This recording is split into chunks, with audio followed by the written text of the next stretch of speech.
Hello and welcome to episode 71 of In PS We Trust, a PlayStation podcast.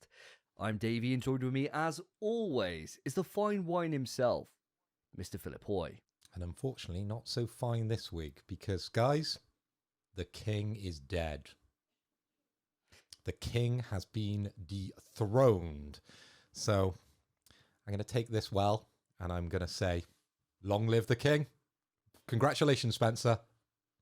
And of course, thank you. The king himself, Spencer Davis. How is it being so regal? Do you find, since winning the crown, that you've got a new lease of life, that you look at things differently from like a higher ivory tower compared to us normal peasant folks down here without crowns? All I know is that suddenly everyone else just looks a little bit smaller, like I'm staring at a bunch of ants on the ground that need to be smushed. And I'm the ruler from above. I am God. God. Feels good, doesn't it, Spence? Feels good, doesn't it? Feels good, but also, how'd this come about, boys? How'd you let this happen?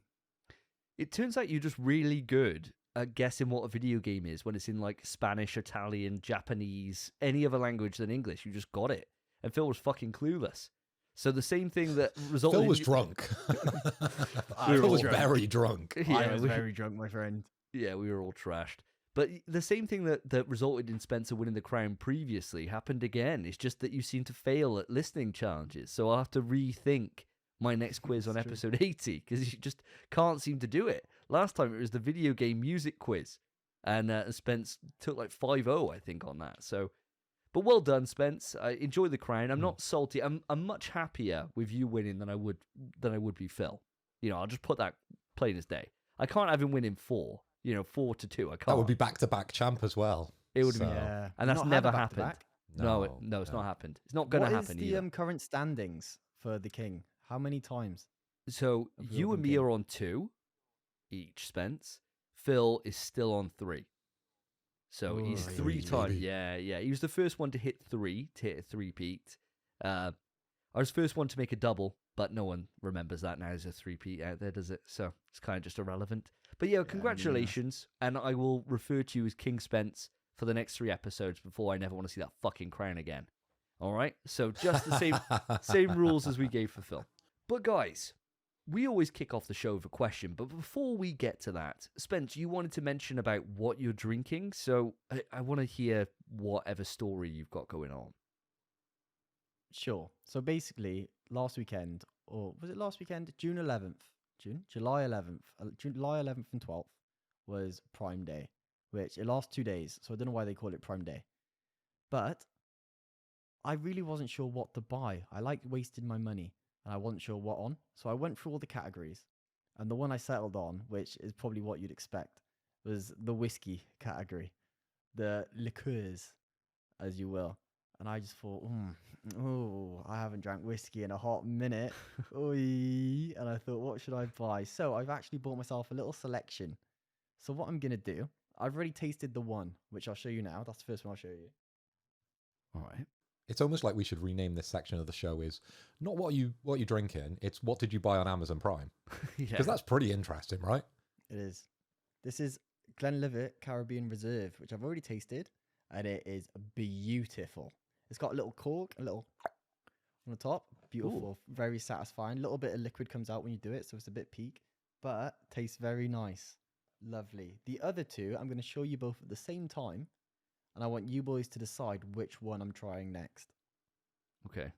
All right. Okay, I'm game for that. I do want to know, though, that Caribbean one, does that give you a Caribbean accent when you drink it? Absolutely not. Absolutely not, my friend. He hasn't had enough just yet. He's coming out sounding like DJ, yeah. I wanted a nice little, yeah, boy. Yeah, man. Old Ainsley Harriott. Now Is we he from know. the Caribbean? Yeah. Enough. Probably from Slough.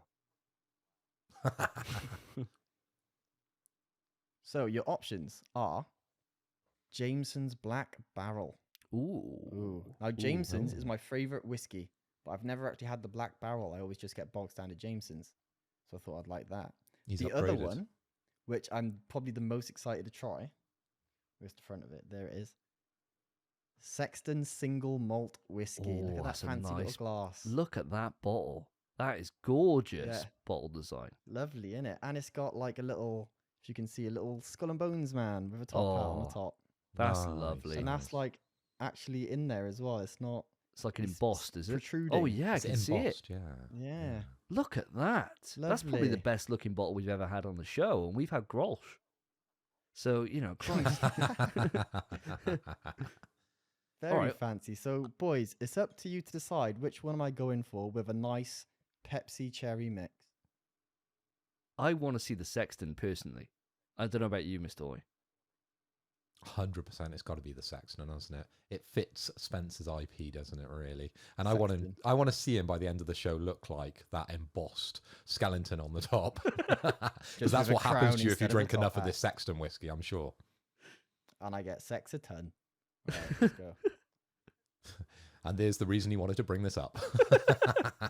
He's had that thought about for a week, Definitely isn't he? done. Yeah, mate, that's the reason I bought it. Hello. That one little pun. So while he opens that, Davey, did you get anything on Amazon Prime? Do you know what, Phil? This is a reminder of the age difference between myself and Spencer, really, to be honest, because I did peruse the Amazon Prime sale, and there was a lot on there. But for me, I ended up getting a new Hoover, a new Shark Hoover, and a steam mop. Nice. And let me tell you, boys, the steam mop, one of the best things I've ever purchased. I gave it a whiz today, ended up getting addicted to it, cleaned the entire house, every laminate, just couldn't stop cleaning it. And then looking at the bottom of the steam mop, look how much I picked up off that. Loved it. Absolutely loved it. Yeah. And it's just a reminder that life now in my mid-30s is just that's the highlight. People are asking, what are you doing this weekend? I was like, I'm trying out my steam mop. And they thought I was Speed just... mop. Yeah, well, I was speedy with it, mind. It was fast. I bet.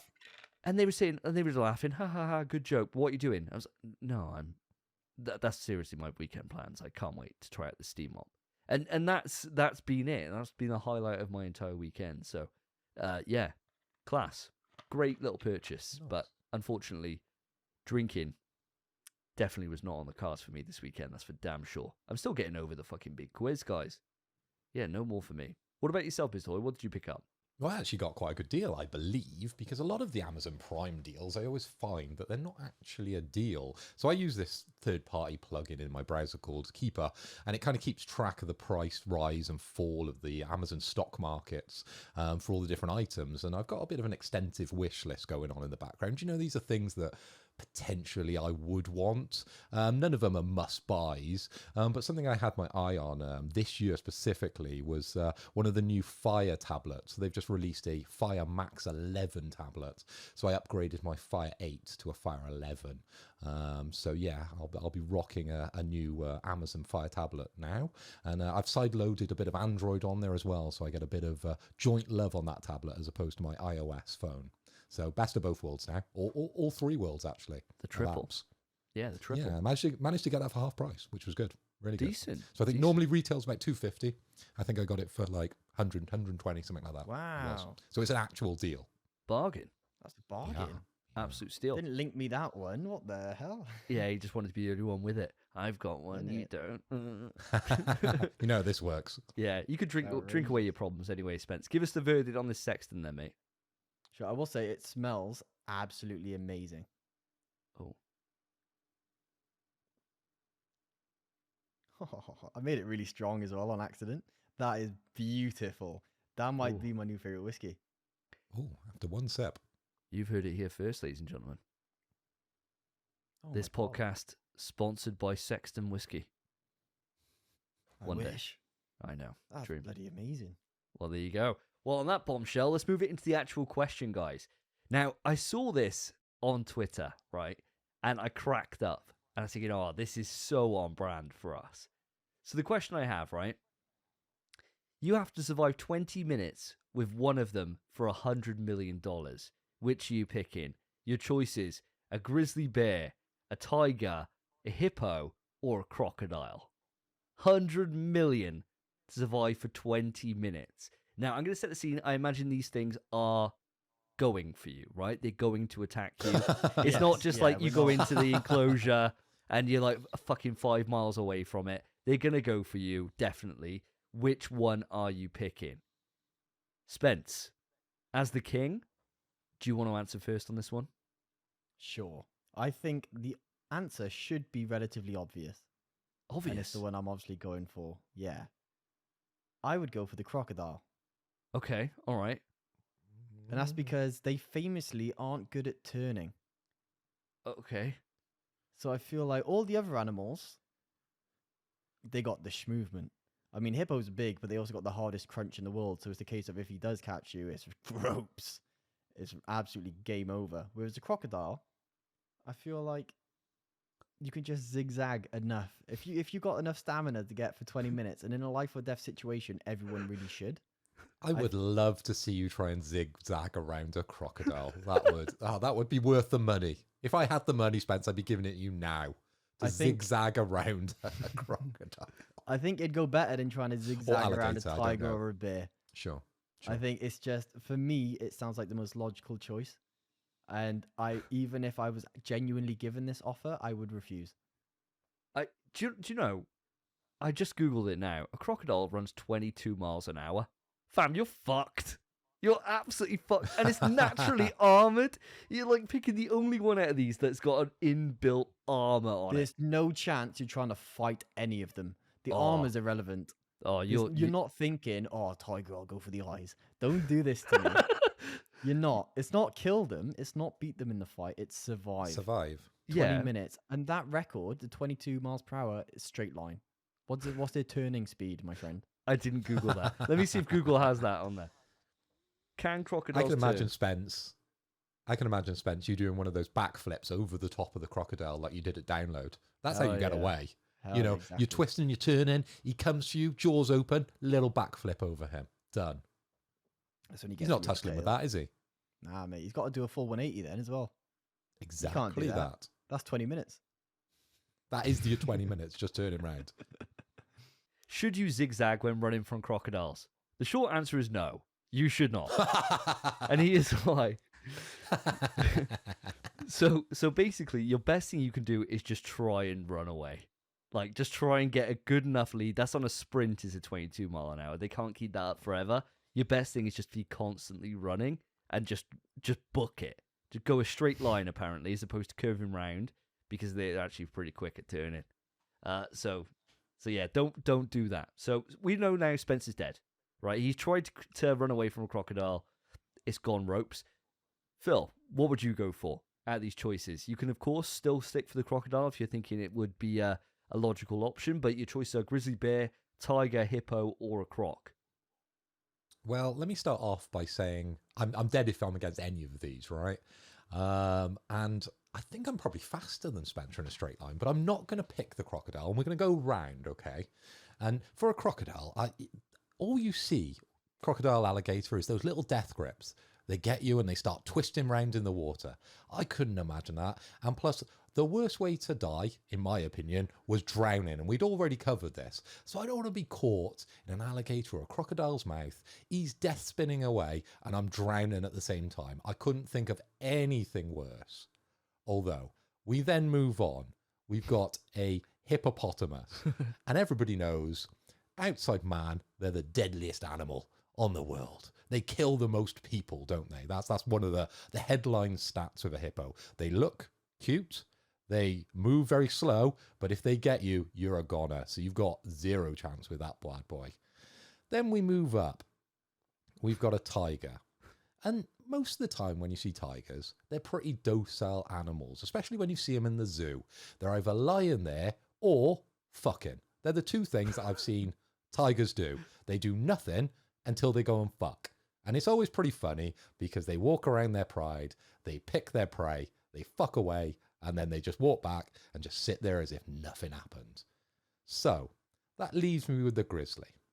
Now, I've watched enough Discovery to know that people fight grizzly bears, okay? Normally, they armor up. And I don't know if you're going to allow me to do that. I'm not going to be going in a tin hat, a la kind of Rust, I suppose, go out, hunt around, build my own, bear fighting equipment. I don't think you're going to let me do that. So it's mano a mano against the bear, right?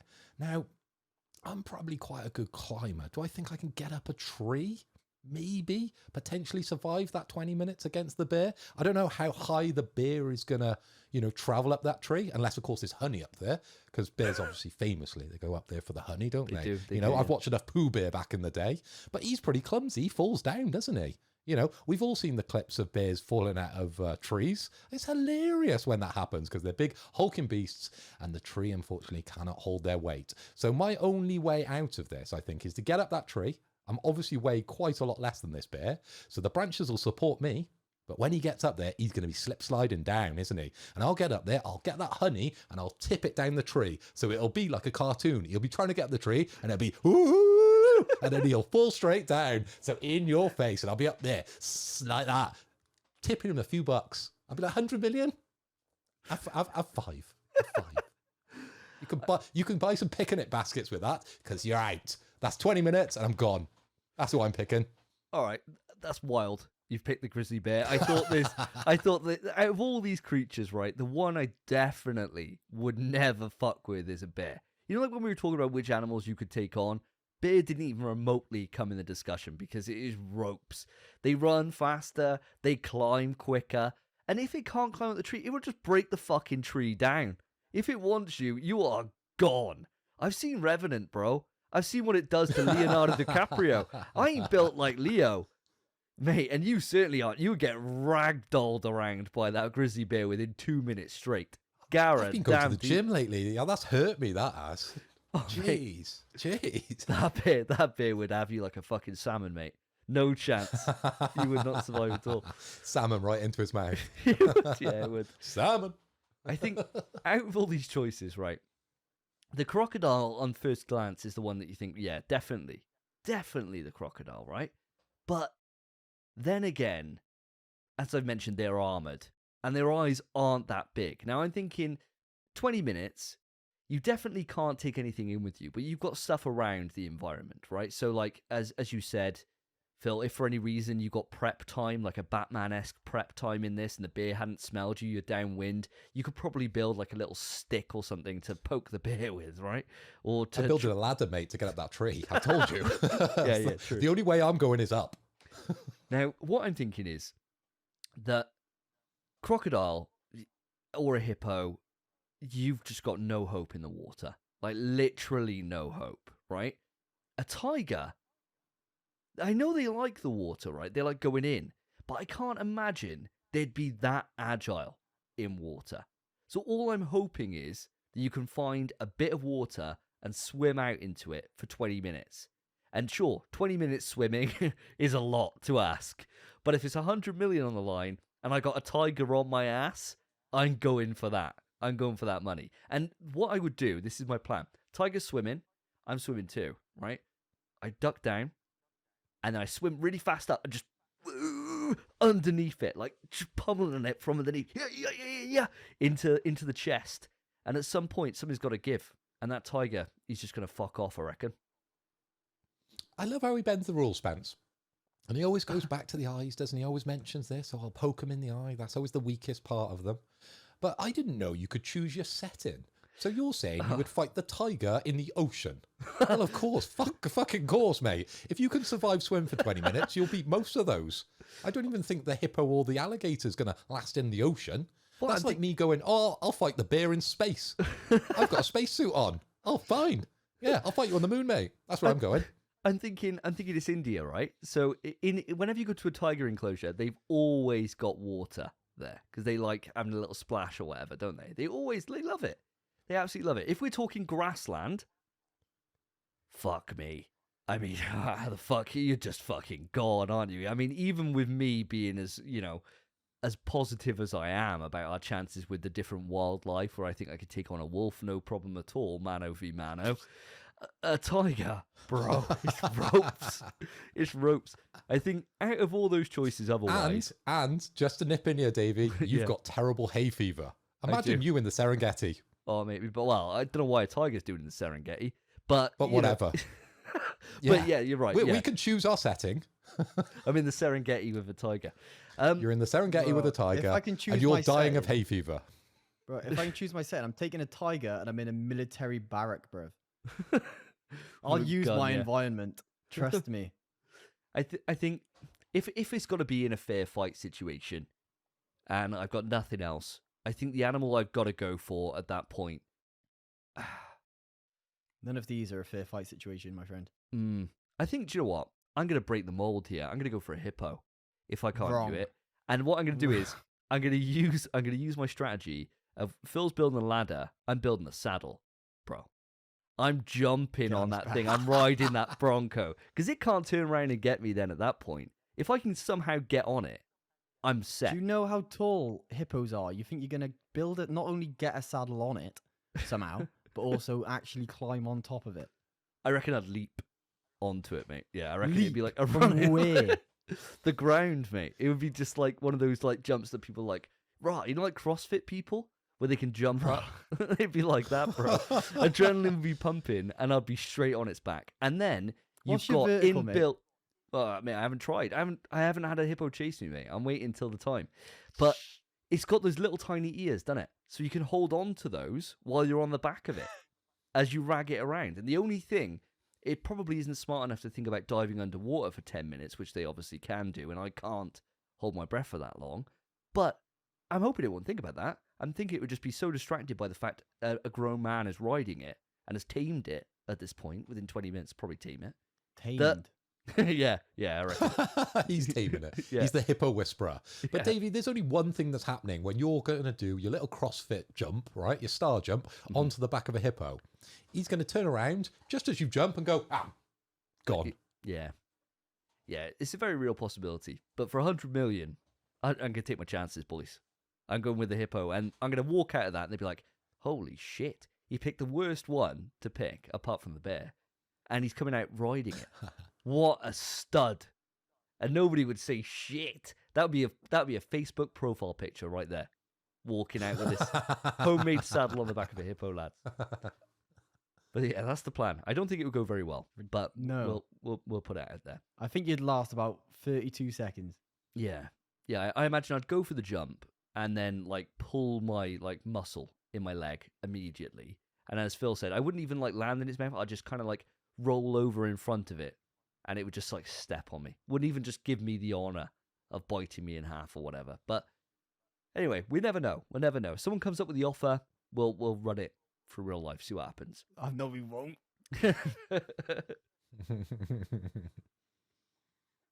Audience, I'd love to know what you think on this. Write it into the email pswetrust@gmail.com. Reach out to us on the socials. Which animal you picking? What's your game plan? 100 million, baby. Let's get it. Now with that, let's move on to what we've been playing. This time on NPS We Trust, what have the boys been playing? Right, guys, it's been 2 weeks since the last podcast episode, and I'm desperate to know what you've been playing. But before I get to you guys, I was rudely cut off from going through my games because we went on for far too long while we were drunkenly talking about all the different games on the last episode. So there's 2 games I want to just enlighten you about. The first was a game that I mentioned I was going to play on, I think, episode 69 on our sexy episode. I think it was then. Might have even been 68. But it was a little game called Winemaker Simulator. Now, guys, turns out I don't have a fucking clue about wine. Like, literally not even a clue. I think that was obvious when we first started talking about this game. So, yeah, it was no surprise because you shared a bit of footage with myself and Spencer, and it was probably the most frustrating half an hour that I've ever spent in my life watching you play that game. But I'll let you explain a little bit about it, and then I'm sure me and Spence will chip in with our frustrations. Not that we're winemakers, right? But I think it's just down to playing kind of that style of game more than anything. Yeah, it could well be. Well, I thought, going into Winemaking Simulator, that it might be something like Job Simulator. You know, it's a bit of a joke. You know, maybe you just get some grapes, chuck them in a bottle, add some water, whatever you do, and ship it out, right? But no, it turns out it's like a real hardcore simulator for running a wine business in terms of actually like planting your little grapes, making sure that you've added your stuff so there's no insects on it, making sure that you're looking at the weather. so you know when's the best time to harvest. Make sure you got the right staff on pay and that they're getting paid enough. That what barrels do you have? There's all different types of wood. It's like, bro, how complicated is making wine? I thought it was just a case, squish up some grapes, chuck some water in it, let it just go to like a vinaigrette, and then just sell that to people for over exorbitant prices, and it's a high quality wine. And that's all I thought it was. Turns out, no. There's a lot of processes involved. And my wine business, SSJ Rosé, which I still will state is the best fucking wine name Great ever. name. It lasted a full 3 seasons. It produced one really good batch of wine, which is because I'm the previous owner. And then from there, I couldn't really figure out how to grow more grapes. So I was getting less and less of them. And each new edition was getting worse. And so I thought, right, well, I'm going to do what wine people do. I'll sell this worse wine, that's graded as worse, for way more. Absolutely way more. Turns out nobody bought it. And that just crippled my company. And so I then took out a 35k loan, which then I couldn't repay the bank with. And things just started spiraling. Because then I couldn't even afford to pick my grapes because all my people quit. So SSJ Rosé was a short-lived little experience. And that hour taught me quite a lot about the processes involved for wine. But yeah, fun little time, even if it's certainly not the kind of game that I'm into. Very much heavy text. You're a person that inherits a farm from a relative that you have no idea about. Your character does not understand wine, and you get a guide who teaches you all about it. And you can tell this game was made by people that fucking love wine, because it's so in-depth. But yeah, certainly not a game I'll be revisiting, and that platinum's hard as fuck. So it's not a game I'll be going back to anytime soon. But what did you think of SSJ Rosé, the rise and fall of the next big player in the wine industry? It was very much a depressing window into, you know, the future of potentially your life, Davey. I just saw a man crumbling. I saw you go in there with huge ideas, huge aspirations, and then at the point where you were asking the bank for more money and they were saying no to you, I could almost feel the disappointment in your voice as we were watching you over the PS share. But the most frustrating part of the game, and it wasn't your downfall, because I really wanted you to succeed. I really wanted to sample some of the SSJ Rosé, as you've deemed it, because you had a couple of other creative names, which I thought were particularly good as well. But it was the placement of the grapes, I think. So the way the game works is that you have a bunch of buildings, a la Command and Conquer, to build in a certain allocation of space on your farm. And Davey was placing squares in strange areas where we would lock off other sections of the farm, so he couldn't place then other things that he would need for his farm. So it's a lot, I suppose, the way to explain it, a bit like Tetris in the way that you'd have an L shape and you would curve it around the corner to be able to maximize the space. David just plonks it in the middle, so he can't plant anything else. And that was the most frustrating part of it. You had me and Spencer just screaming at the PlayStation at that point. Just think, fuck it. I was just done with all this planning. Just like, right, let's get making. And the best place, central, isn't it? It means that you can walk from one side to the other, and it's always in the middle. Mate, Makes perfect sense. I'll tell you what. As a king, I don't know much about making wine. I only drink it. However, I did have the privilege of having a Game Boy with Tetris on it as a young'un. Mate, it was abysmal. You've never played Tetris in your life. There's like 60 variants of Tetris on every platform ever conceived, and you've never touched a single one. Your first go at Tetris was Winemaking Simulator, and you fucked it. It was horrible to watch, and it got to the point where you were quite faithful with what you were doing at the start. You were like, oh, they're going to love this wine. I'm going to take out a loan. I'm going to put it to use. Did you fuck? And at the end, it got to the point where you were just skipping seasons or skipping weeks, hoping it sells. And you were like, please, please, please, please, please, please, please, please. And at the end, you went, well, I'm out. What else are we playing, boys? What else are we playing?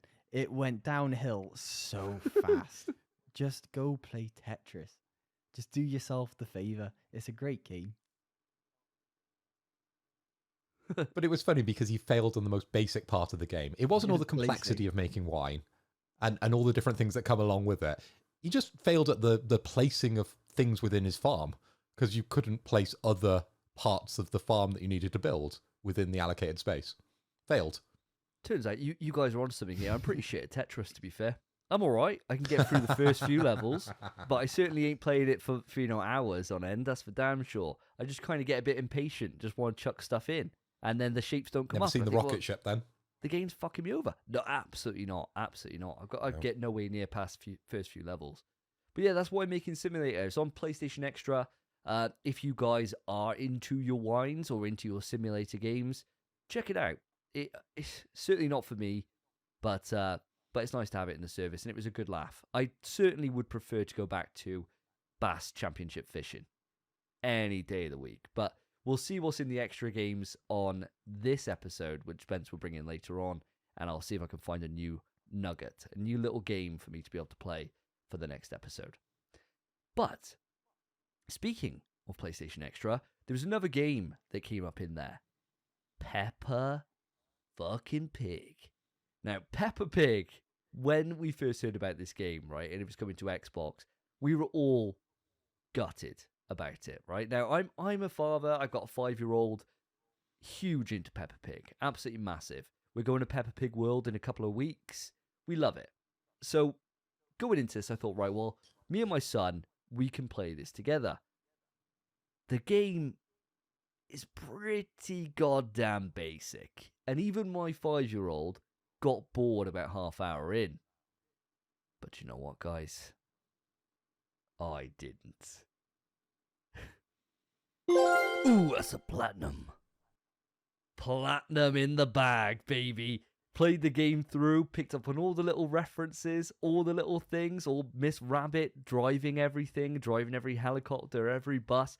I was like a pig in shit. Like a pig in a muddy puddle, if you will, for the Peppa Pig analogy. But yeah, I enjoyed my little time with it. It's definitely a game for kids, 100% for kids, and young kids at that. So if you're, for babies. Yeah, definitely. It would be like your first ever video game would be Peppa Pig. There's no actual real control in it. Just move left to right, press X on stuff, and that's the game. Spence, you have played a bit of Peppa Pig as well. Sure. Do you want to talk about it? I also played it. I watched you screen share the rest of your run, let's say, your run of Peppa Pig for your platinum. And I was like, how long have you been playing, mate? Because you were right at the end. And you were like, 40 minutes. I was like, oh, okay.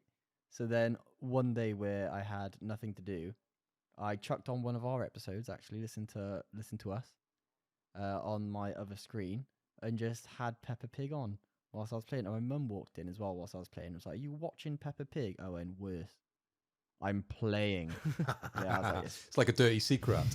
You have to alt tab out. I'd rather catch you watching. I was like, it's worse. I'm playing Peppa Pig. So what does that mean? I'm like, see the moving left and right? That's me. It was so bad. That game is the most basic. There's 3 buttons. Left, right, X. That is it. And the game's just the worst game I've ever played in my life. I never want to revisit it. And thankfully, I don't need to because... Ooh, that's a platinum. 2 took me about 45 minutes. Literally the only reason I played it. I saw Dave playing it. I thought, oh, looks decent, fine. No, it's a horrendous time. It's not worth the platinum. I'd rather play My Name Is Mayo 3. If they ever make it, please do. I'll buy it. But it was not worth the time at all. My friend Peppa Pig. Let's be real. We're not the target market here for the Peppa Pig game, all right? So I think for young kids, they're going to find some enjoyment in this. And I've said many a time that there's not enough games for kids on the PlayStation. With this and the Paw Patrol games, that's pretty much all we got for little tiny kids. So, it's something for them. But, yeah, cheers for platinum. Phil. Yeah, cheers, mate, cheers. Phil. With your PlayStation Extra subscription, is this something that's going to get on the download? Let me kick this off by saying I am so disappointed in both of you. I used to hold you on a bit of a pedestal and look up to you guys and think, wow, they've got all these platinums. How incredible is that? There's been many times where we've been out. You've been cracking on to birds and you've been like, do you know how many platinums I've got, love? And that's been your pickup line when you've been out. But they don't know the quality of these platinums, do they? These are the bottom of the row kind of platinums to be getting. You know, I've got the Death Stranding Director's Cut Platinum. Took me 95 hours to complete, and I loved every minute. It changed my view on video games. You guys played And it 40 means the minutes on exact Peppa same Pig. thing. And that's equal. That's equal. It's the same thing. So it just goes to show how shit platinums are, and I'll die on that hill. Oh, it's all about the journey, mate.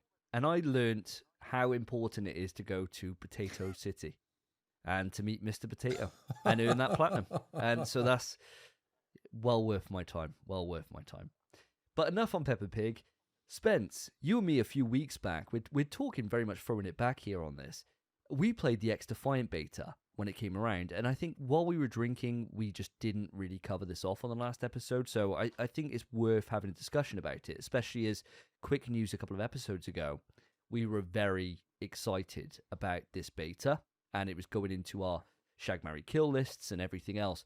After playing for about 5-6 hours, I think we played for about that long, all told, what do you think about X-Defiant? Is this something that's going to steal you away from Call of Duty this year when it releases? Sure. Give me your So thoughts. X-Defiant is basically a lot of people. The reason I was keen to play it is because on TikTok and Twitter, I saw clips, and it was mostly the devs put together like reels of top streamers playing X-Defiant, and every top streamer on PC says, "Oh, it's the Call of Duty killer. This game feels amazing." We played it on console, where it doesn't feel amazing, doesn't feel anywhere near as good as Call of Duty, and it's definitely not the Call of Duty killer. It's not going to take me away from Call of Duty, but I do think it has its own space. X-Defiant is basically you get to pick your faction, and each faction has a different set of abilities. So the one faction is based on The Division, one based on Splinter Cell, Far Cry 6, Ghost Recon Phantoms, and Watch Dogs 2. And they all have their own set of skills, depending on who you choose. And it's a very interesting idea. I think it's very cool. The invisible ability, you are not invisible. Don't pick that character ever. It is dog arse. But there's one that basically lets you see through walls. That's the one to choose. But I actually really hated it at first. I thought it felt like dog arse. Didn't enjoy it. It was fine. It was basically Overwatch with Call of Duty-esque controls. Not Call of Duty controls, nowhere near as nice. But they just took every popular game mode from every popular game and just chucked it in. And then chucked their own branding on it. And that's all they did. By the end of it, I actually really enjoyed it. I thought I got used to the controls. Is it going to take me away from Call of Duty? Absolutely not. Maybe in 10 years' time when we don't have Call of Duty anymore. But until then, I'm playing Call of Duty. There is not a chance I go towards X-Defiant. And I don't think this game is going to do well on consoles. But on PC, maybe that's its place. You shouldn't have believed all those streamers, Spence, because they are easily bought. And we are too. Of course, if you want us to try out a game and put our name to it, the email is in the description. At me to start off with, and I'll kick off the conversation. Well said, well said. But no, you're right. X-Defiant it's an interesting one because on paper, it's got everything I want. You know, there's no skill-based matchmaking or very little skill-based matchmaking, which is something I always complain about with COD, because you get games where you don't actually know if you're sick or if you've just been put with a load of shitters. You just never really know. Whereas X-Defiant, you just get into a lobby and good luck, play it out. The weapons are very simple in how they work, so it's just very cut down, kind of classic COD. I gotta say, I think the map design is excellent. I thought the maps were fantastic, actually, across the game. And the different abilities for people never felt too broken or too insane compared to whatever anyone else was using. And that was interesting. But for me, the big thing was just the feel of the game and the difference in kind of quality that something like Call of Duty provides. And I know I'm in a very unique position with this because a lot of people don't even play with this on, but for me, adaptive controls, adaptive triggers and the vibrations and everything else kind of make COD feel like this premium experience. They've done so well in that game. And not having them in X-Defiant just immediately just made it feel weird. It just felt like something was missing from the experience. And then on top of that, you've got all these different issues with the kind of auto-aiming that the game has, and everything just felt just a little bit off, just that point where it's just not quite ready. I will say that when this game does release and it goes out of this beta period and goes into a full release later on, hopefully this year, I'm definitely going to check it out. I'm going to see what they've done, what the differences are, if it does feel better, if it feels more premium. And if it does, then who knows? But right now, I can't see this competing with COD in any way, shape, or form. It's got a long way to go before it catches up to COD, as far as I'm concerned. Now, that's all the games that I've been playing, guys. Mr. Hoy, I'm going to pass it across to you. Have you been playing anything these last 2 weeks? Well, Davey, I am glad you have asked. And I would love to talk about Street Fighter, but I unfortunately haven't been playing a lot over the last couple of weeks, but I know you guys have. A little bit of an update. I have got my Octo Gate, so I'll be soon diving into a few more charge characters with that, because that was what I primarily played on my PS4 stick back in the day, so look out for that one. But the game I have been playing, because I've been hungering for a little bit of Warhammer, really. Purely because the Space Marine 2 hype is still very, very high in the Hoy household. Every time it pops up on my Twitter, I want to consume it. I cannot wait for Space Marine 2. And I was reading through PCMag.com, and they had a big list of all the top Warhammer-based video games. And I was looking through, and of course Darktide was in there, but that hasn't really been that good. The list isn't great, okay? I mean, Dawn of War was a highlight back in the day. I really enjoyed that. So that was like a Command and Conquer version of the Warhammer 40k world. And then in the top 10, they had a little game which I purchased, I think probably about a year ago now, Necromunda Hired Gun. And this is the first-person shooter game published by Focus Entertainment. And I think I had played, a good few hours, probably got about halfway in the game. I think total in probably about 8-9 hours to actually fully complete the game. And I think I probably did about half of it. I dived back into that, and I unlocked a few more abilities within the game. And let me tell you, it's a lot more fun once you get past the halfway mark, because you unlock a grappling hook. And the movement now is so fluid within that game. Okay, it looks like shit, and it's just big kind of open rooms full of bad guys just to mash up with your bolter or your las gun or, your plasma pistol. But ultimately, it's a bit of fun, a bit of dumb fun, and for all the dog lovers out there, he's got a dog that you can summon as well, and he helps you out within all the fights. But I'm having a blast, because it's a little bit of a game that I can dive into when my hands are aching a little bit from Street Fighter, or I've got a bit of burnout from playing that game online. And I think we've all got to have that game that we can fall back to, because when you're hitting your head in the lobby over and over again, it's not fun. So you need something else just to pick you up. And for the time being, I think my game is going to be Necromunda Hired Gun, and I'm going to get through those 9 hours and get that game completed, because it's a bit of fun. I've really been enjoying it. Oh, I'm glad to hear it, mate. At the end of the day, I remember when you first mentioned about Necromunda, and that was a long time ago, and you were really sour on the experience. So seeing you go back in and give it just a little bit more time, and, grappling hooks, there's never a bad grappling hook. There's always just a great little inclusion in a video game. So I look forward to seeing what your final verdict is when you wrap up the experience, maybe on the next episode. We'll wait and see.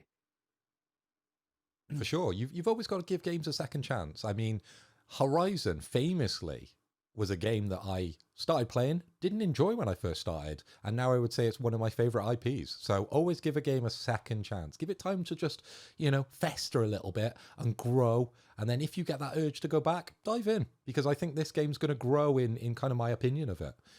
It's getting around a 7 out of 10 over on Steam. I think it's sort of 4 out of 5 on Good Old Games. So yeah, it's an okay game, an average game. But if you like the IP like I do, I've even spent a bit of time getting out my old Necromunda models, and I've been putting together my Van Sar gang. So Spence, if you want to call me a geek, I'm a geek, because I love the Warhammer brand. I'm done insulting for Warhammer now. I think it's beyond me. I've seen enough good in the franchise where I'm beyond that. But I do want to support your argument for second chances, because famously, as everyone knows, I adore Last of Us. It's my favorite game of all time. I hated it the first time I played it. Absolutely hated it. And it took me... Well, I played it on release on PS4, and then it took until Last of Us Part 2 was announced, and I tried it again for me as well, and then I played it 4 times in 2 days, because I fell in love with it. Second chances is a massive thing in gaming. Sometimes you just don't realize how beautiful the thing you're playing really is. So I just want to support that argument. Just put my 2 pence in. Glad to hear it, mate. Glad to hear it. Well, Spence, let's bring it over to you to close off. Let's end on the king. Right, well, What I've have been you been playing playing? one juicer of a game. Absolutely phenomenal game. Little game. Not many people have heard of it. Dead Space.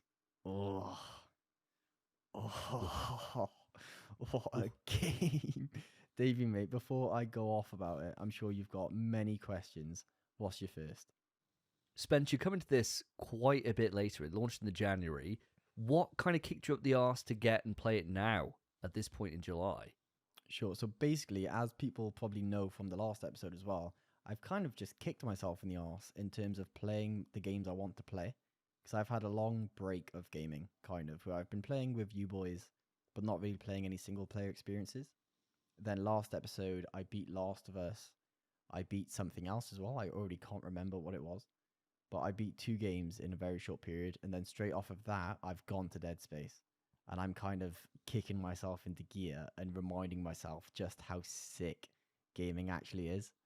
And Dead Space is just, it's just a great time. Great bloody time. The other game was Resident Evil 4. That's If what I it remember was. rightly. Yeah, that is what it was. Yeah, correct. I love the way Spencer always talks about video games, because if it's a good game, generally it's not words that, you know, are first within the podcast. It's noises. That's usually how you convey your messaging about how positive a game is. And I love to see it. I love hearing the, whoa. It's like when you talk about Cammy, we get that whoa kind of sound from you, Spence. And I'm hearing the same kind of vibe now from Dead Space. But just to confirm things, this is the remake of Dead Space, right, that you're playing compared to the original version? Did you ever play the I original? 100% played the original. I played the original on launch on PC, so I was 10 when I played it. I'd just gotten into PC gaming, and I thought it looked like a sick game on Steam. I had a bit of cash that I probably got it. I think I might have got it as like an early Christmas present, or maybe I just still had some money. I used to go into game and you could buy Steam wallet gift cards. So I'd in school I wouldn't buy food. I'd just take that dinner money my parents gave me, and I'd just save it up and then buy Aw. Steam. I'd starve all day, but then it meant the world in the end because it meant I could buy Dead Space on launch, and I adored Dead Space. I played both of them on launch. Dedication to video games. My man. My Oh, man. yeah. So you played the original. Now you're playing through the remake. You spent a good couple of hours in the game. What are the big standouts apart from maybe the graphic upgrade? What are you seeing? I mean, it's kind of like Dead Space retold, where it's very similar, very different, and a lot of it is, the thing is, when I first played the game, I was 10. I don't remember a lot. I really don't. So going back through it, there are some fights with, say, they're not regenerators, they're the hunters, but they're basically regenerators where you can't kill them by traditional methods. They regenerate their limbs, which the entire game dismember limbs. Doesn't matter with this fucker. There's 2 chances to kill him. One's freezing, one's burning, and that's it. You gotta take that. And the first time it happens, I was like, what do I do? I wasted 2 entire weapons worth of ammunition thinking, when's it gonna die? And it didn't die. And this was in the original game. I just couldn't remember. It'd been so long. Oh, wow. It took me ages to figure it out. And then as soon as I went in this little back room where it says, activate this, and I was like, and then it really pissed me off because I'm not in the place where I'm going to reload my save, get my ammo back. It was kind of, I've made my choice. I'll sit in it. It's my fault for not exploring further. So I kind of just dealt with it. And because of that, the entire first half of the game, I actually really, really struggled with this game. Wow. And this game you've had for a while, right? This wasn't the Amazon Prime pickup, because Dead Space Remake, let me correct myself, that was heavily reduced within Amazon Prime. I looked at it myself, and then the next time I looked at it, it was actually sold out. So unfortunately, I'm not going to be joining you guys on Dead Space anytime soon unless that reduction comes back round in Amazon. But yeah, this is a game you played quite a bit at the start when it launched, and now you've got back into it. So almost like you're giving it a second chance, right? It's hard to say. I pre-ordered it. So I got it on launch. I played 2 hours of it, roughly, and I adored it. I got to chapter 3, I think, and there's 12 chapters in the game. Since then, since Friday, so we're recording this on Sunday. So Friday, I picked it back up. I've now beaten it. I beat it earlier on today. Nice. I was in a Oh, party chat with Davey earlier, and he was like, "Have you finished Dead Space yet?" I was like, "No, mate. No, not yet." I thought I'd lie to him, so we got a bit more gravitas on the episode. But yeah, I beat the game earlier on Oh, today. It's just a stellar experience, man. And I didn't. It wasn't a case where I stopped playing it because I wasn't enjoying it. I very much adored it for those 2 hours because it's Dead Space. I had a Dead Space poster on my wall for about 13 years. I've always loved the series. I loved the game, and it was just a case of stuff got in the way. There was just more games to play. There was hanging out with you boys, going out for drinks, seeing my missus. Everything got in the way, and I finally just took the time to go back to it. And I'm really happy I did because it's fantastic. well, Spence, I got a myriad of questions I could ask you about Dead Space. But I think the one that I'll go to first, right? And when I originally played this through, a Dead Space remake earlier in the year, I finished it and I said to you guys, it's a 10 out of 10. It's a perfect game. I couldn't think of a single issue with it. And I was saying at the time that it's up there with Resident Evil Remake as being the best remake of all time. Saying it's very much, it's cut from the same piece of cloth, if you will, because this remake just deepens the experience in every conceivable way, and it fixes the issues that the original game has with like the asteroid defense sections, the plot holes which the original has. This doesn't have because it finds really inventive ways to be able to make sure that everything makes sense, and it just provides extra shitload of lore. It's perfect. I rated it 10 out of 10. I stand by that now. If I had to put a Game of the Year discussion up on now, it would be close. It would either be number one or it would be close to being number one. I haven't quite decided yet between this and Street Fighter. I don't know which one I'll go for as it currently stands. Spence, I want to know your rating on the game, your thoughts on it, and especially as somebody who cannot remember the original experience, you're going to have a different kind of take from me because I can see how much it's been changed because I've been reviewing these games lately. I wanted just to go off on it, mate. Sure. So first thing I'll say, it's a 9 out of 10. And that's because the game is phenomenal. It is phenomenal. The models, I don't think, look great. The character models and their animation and their hair as well, specifically, really don't look good. They don't look anywhere near as beautiful as the environment because the environment and the atmosphere is insane. It's probably some of the best atmosphere we've had in gaming. It's unreal. But the character models aren't there. And there's one thing that just really pisses me off, which is so minute and it's my own issue, which is when you have something in your storage or your inventory. No, in your inventory. If you click on it, it defaults to sell rather than move to storage. And there is so many things that I tried to move to storage or move to inventory that I accidentally sold. And when you sell stuff, it sells for way cheaper than the purchase price. It is outrageous. I sold like an entire magazine of bloody Ripper ammo. And I was like, oh, I was fuming. Why are you storing anything? I've got like 4 things in my storage on that game because it's all about the in-game economy is all about making sure to run yourself as low as possible so you can upgrade through node purchases, right? Were you just choosing not to do that, or how did it work? Did you have like a full suite of stuff on you at all time? Because I was running very light throughout my entire game. I'd run with like 2 med kits and then a couple of clips of ammo for each gun, and that would be about it. Nothing really in the inventory apart from the weapons that I didn't have anymore because I'd already sold them for more notes. Actually, just to add in on this, what difficulty are you playing it on as well, Spence? Because this probably has some sort of bearing on, how you handle this economy. Sure, yeah, true. I played it on medium, which is the default. So it's the normal of the game. Because it's been a long time since I played Dead Space, unless you count Dead Space 3, which I don't. Which is just, this game doesn't have a dodge button, and the combat's way better, and you can actually grab stuff. The kinesis in this game is so sick. It's such a fantastic game. It's great. But I played it on normal, and for the entire first half of the game, it was a case of I had my 4 weapons, and I would try to just have enough medkits. I really struggled at the start of the game. I always had low money, low ammo, and low medkits. I was really struggling.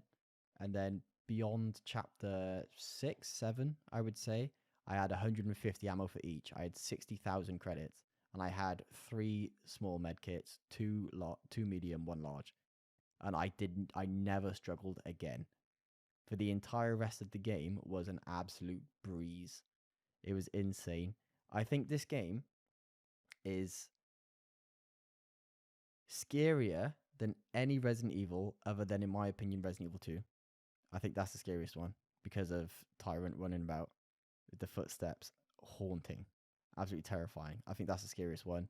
This is scarier than all the rest. And I think this is as hard. I played on medium, so normal. I think it's as difficult as RE4 hardcore. And I think it's the same difficulty as that. For the start. The end, kind of the same as RE4 actually, where you have ammo. You have so much and so many heals. Where the game's very generous towards the end. Right before the boss fight, gives you like 3 rooms of loot. It was insane. I was like, gimme, gimme, gimme.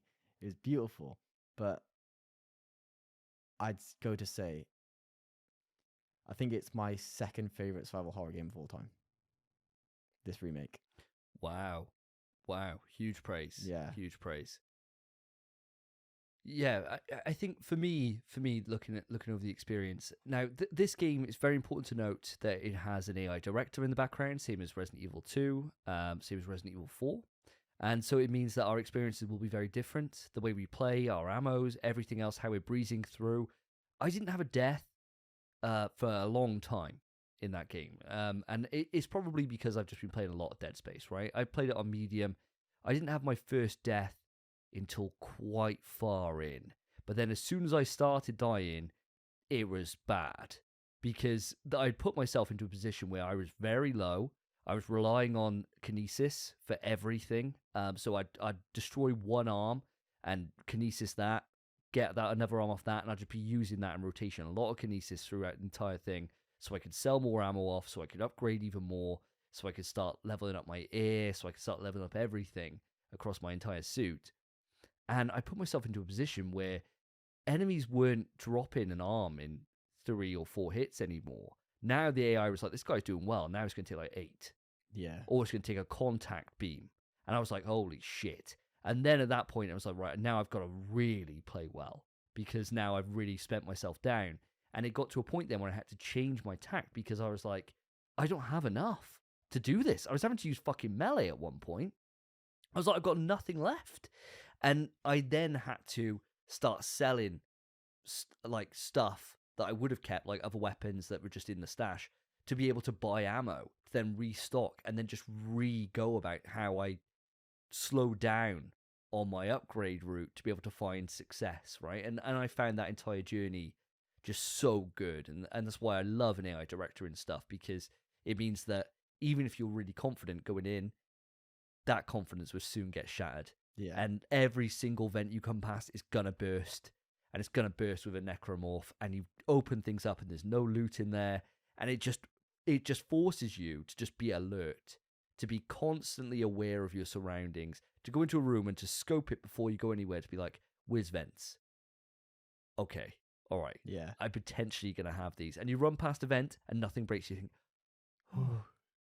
And then you come back and it's boom, it's out there, and you're like, oh, you fucking prick. And it's just scary, man. It's that tension is just everywhere across that game.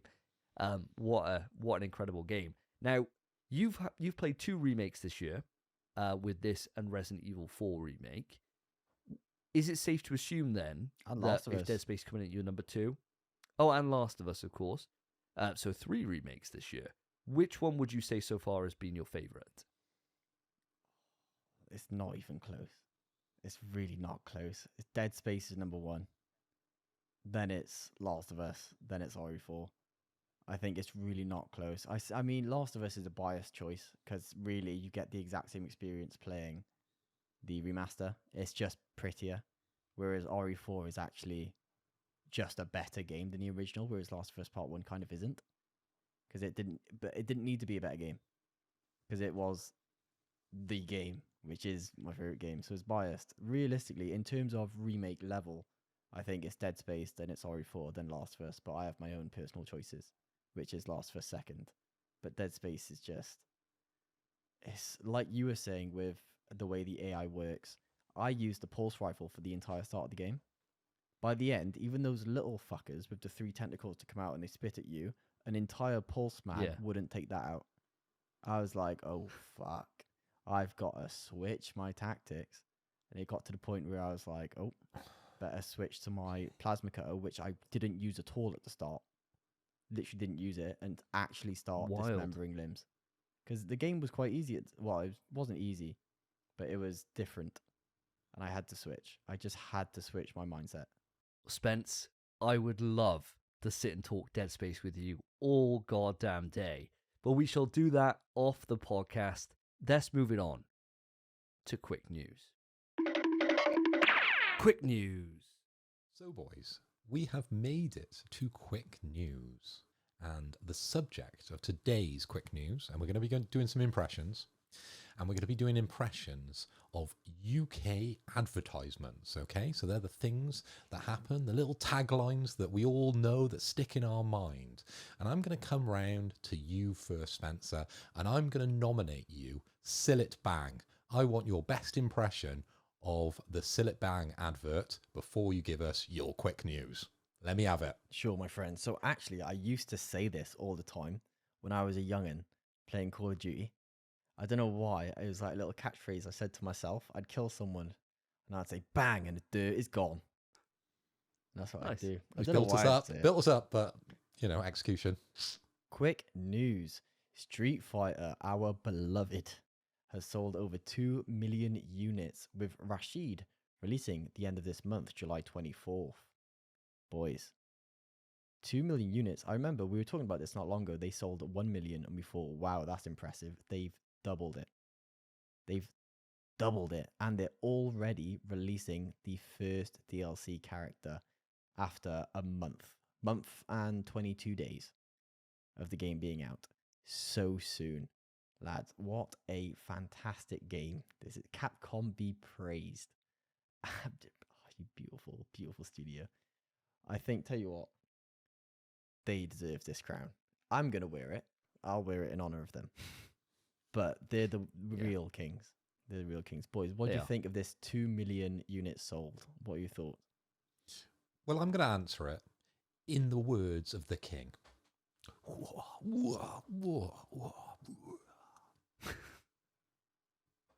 And that's what I feel about Street Fighter, because this could be the Street Fighter 6 podcast, because we appreciate this game so much. It's lived up to every expectation, and long live the king of video games, Street Fighter 6. Incredible, and I cannot wait now to play some Rashid, because we've been watching quite a lot of the hype that's been going on the social networks about this new character, and he looks busted. He looks incredible. So yeah, cannot wait to play him when he comes out. So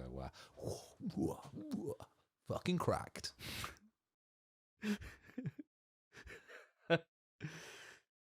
What a great little impersonation that was, Phil. I really enjoyed that. I don't get any points for that one though, do I? Unfortunately. Unfortunately not. Yeah, I mean, 2 million sold for a fighting game is fucking phenomenal. Yeah, that's so good. And to see 2 mil such a quick clip is immense. Well done to Street Fighter. We didn't talk about it in what we've been playing, because it's kind of like the new COD now. We're going to talk about it every other week, every single episode otherwise. But I'm like 70 hours into this game now at this point, and I cannot get enough. I absolutely adore it. It's a perfect game as far as I'm concerned in terms of fighting games. It's got everything I want it to be. It's phenomenal. And Rashid, as you guys have said, I can't wait to play him. I just can't wait to try it. I don't feel like this game needs an injection of content, but we're getting it anyway. And cheers, Capcom. Appreciate that. Appreciate this. I cannot wait to see this character and to see if anyone's got balls enough to play him at EVO would be the big thing. Because EVO is only around the corner, and if they decide to whip out a, week 2 Rashid, fucking bring it on. I want to see what this character can do. Give me the sauce.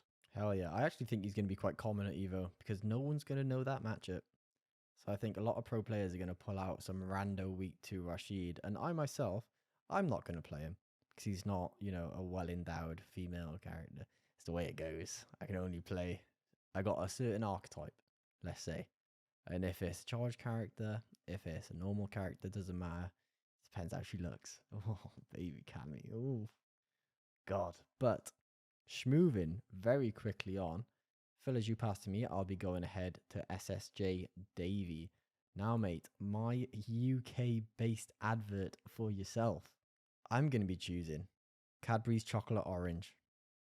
Cadbury's chocolate orange? That's not a thing, mate. It's It's Cadbury's, Terry's isn't it? chocolate Oh, it's orange. Terry's. Terry's chocolate orange. I don't like chocolate orange. I'm not going to lie to you, but it's Terry's chocolate orange. Yeah, sure. Terry's chocolate orange as an advert tagline. I don't remember Yeah, it either. do you This not was remember? solid. I thought I'd give you a super What easy the one. fuck? Still at back, bro? easy. I know. Everyone knows this. And you've Lad, just stitched Dawn him right French. up. Is this how the king rolls now? Are you insane? Dawn French, don't tap it, whack it. Oh, what the fuck was that one, Spence? You've never- You may know that. That is not common. That is a That is- famous there's advert, no way. my friend. If you went out and asked like 100 people, do they know this? I bet you 98 of them would be like, Cadbury's don't make chocolate orange. That's Terry's. Our survey says, Slip the tongue, my friend. Slip the tongue. Slip the tongue. But it's a famous advert, I assure you. All right. Hi, I'm Dawn French. You may know me from the Vicar of Dibley. And here I am talking about Cadbury's eggs, Cadbury's things. Don't just whack it. Don't just smack it. Whack it. Quick news. Guys, we all are super hyped about Helldivers 2. We saw it at the State of Play and we are over the moon with it actually finally being announced. Since then, we've had a brand new trailer for Helldivers. It's all about how the game works in terms of its co-op play, talking about the stratagems, talking about friendly fire, all the things that make Helldivers Helldivers. Now, to me, there was no surprises in this. It was just confirmation of what Helldivers is and that they haven't changed from that original vision. You've still got the combo system to be able to implement stratagems on the D-pad, which I was so happy to hear return, and we got a brand new look at gameplay. I was over the moon with this. I think the game looks phenomenal. It's easily my most anticipated game of the year. Have you guys seen the trailer? And if so, what are your thoughts on it? Mr. Hoy, I'm going to come across to you first because you never played Helldivers before. So learning some of this information, did it appeal to you? well, I actually haven't seen this trailer. I was doing my research and I read all about it, but I haven't seen the trailer. Unfortunately, I arrived a little late, and this is why we're doing the podcast on Sunday, because I've been up in London enjoying a bit of tennis. So I've missed out on this one, but I'd love to hear what Spencer thought of this trailer as an avid fan of the IP. There's the noises. That's all I need. It's positive. This trailer was Confirmation. sick. The gameplay looks so class. It looks really fun. It's got all the core mechanics of the original game, but in a third-person perspective. It looks phenomenal. It's easily my most anticipated game. It's gonna be Game of the Year if it releases in time. Genuinely, it's a real competitor, and I think if it releases ahead of time, it's gonna be a landslide. I genuinely think it's gonna be that good. Obviously, I haven't played it, but just from looking at the game, oh my god, I'm such a fan of Helldivers 1, and this just looks like Helldivers times 10. It looks like such a great experience. It looks graphically so impressive, and it looks like a hell of a lot of fun. It looks like it's going to be our new Thursday night game. I'm just so keen for it. That trailer just sealed the deal. It was a day one regardless, because it's Helldivers. But that trailer just got me on that hype train. I cannot fucking wait. Arrowhead do not miss, mate. They just don't miss. And what I love is, and it was a worry actually, when we first heard about Helldivers 2, I was thinking, if anything's going to go, it's going to be the friendly fire. It's going to be the stratagems. Those are the two things that are kind of barriers to entry for people, because it's hard, right? Helldivers is hard. You got to really think about where you put stuff. And this is from a top-down perspective. And so somebody drops a turret in the wrong place and it's firing it at you and your lot, you fucked. That mission's over. And so I was thinking, right, well, I hope they don't mess around with it too much. And they haven't. They've just said, here's everything. So for those that don't know, if you've never played Helldivers before, first off, close the podcast down, download Helldivers and get the fuck on it. Secondly, after you've done that and you come back, you'll know the game is a 4-player co-op experience. that you can drop down into a planet to face a wide variety of targets, from Terminator-esque machines to bugs and everything in between. You choose a loadout to go down with, and you take stratagems with you. And those stratagems are things that you'll earn through different missions. So they might be a mech suit, it might be a tank, it may be you're all jumping into a jeep that someone brings down. It could be a turret, or it could be that you have RPGs, which take 2 people to fire, 1 person to reload and 1 person to fire it. It could be anything. But whenever you drop a stratagem, it gets airdropped from the sky, and it comes down fast. So if you throw that and someone walks in the line, they get squished and it's game over for them, right? And they got to respawn, which is another stratagem. And the only way you can do them is by inputting some quite complex button combinations, or they can be for certainly some of the larger things that you bring down. It's like playing a fighting game in a tactical co-op shooter. It's amazing. It's absolutely incredible. So happy to see him back. Cannot wait to just get a release date for this now and get a pre-order locked in, because this is a fucking day one. And as you said, Spence, everything they're showing, it's going to be quite hard for this not to be Game of the Year, to be honest. Because if Helldivers released now, the original one, that would landslide a Game of the Year for me. Like, no question asked. So, yeah, wait and see if we actually do get it out this year. Mr. Hoy, back round to you. Let's go. Thinking about popular adverts, I would love a penguin. Ah, okay, a penguin bar, not just a penguin. I was thinking, who's selling penguins on UK TV? I know we've got a big contingent out in America, and they're thinking, I'll listen to these strange boys talks about cups of tea and orange squash, and they sell penguins on their TVs? That country's strange. But no, it's a little chocolate bar, and you have to pick up a penguin.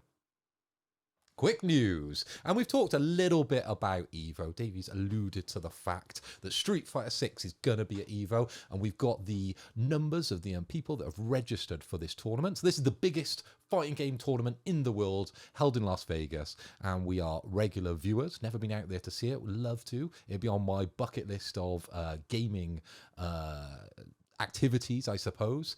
But yeah, we got the numbers. We got a deep dive into it, and make sure to check out the liked tweets, or we'll probably link it in the description, because I'm not going to go through them all. But there's a myriad of fighting games at EVO 2023. I'm going to read out the top 3. So we've got Tekken 7 with 1,580 competitors. We've got Guilty Gear Strive, 2,481 people. And now this is the big highlight for you guys. We've got Street Fighter 6 smashing everybody with 7,061 players. And by God, there's going to be some Rashids in that mix, because he is legal for EVO 2023. So make sure you tune in. We're going to be talking a lot about it in the upcoming weeks. So yeah, it's going to be a good one.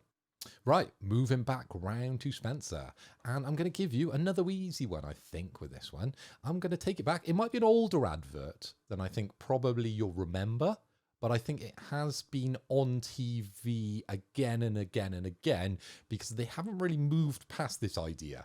I think the longer it stays on TV, the weirder it fucking gets, okay? So I want you to be the Milky Bar Kid.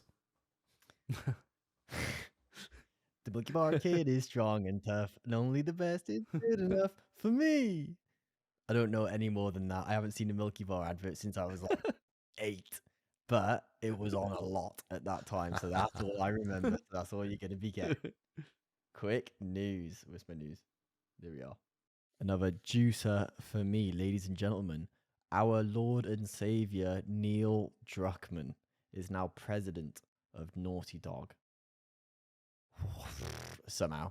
Don't know how that's come about. But really, what I want to know, and I want to ask you boys, what do you think this means for the future of Naughty Dog? Do you think this is a positive change? Or do you think he's going to be like, keep making Last of Us, I'll keep writing you stories, and we'll keep churning them out. Let's go, Naughty Dog, get to work.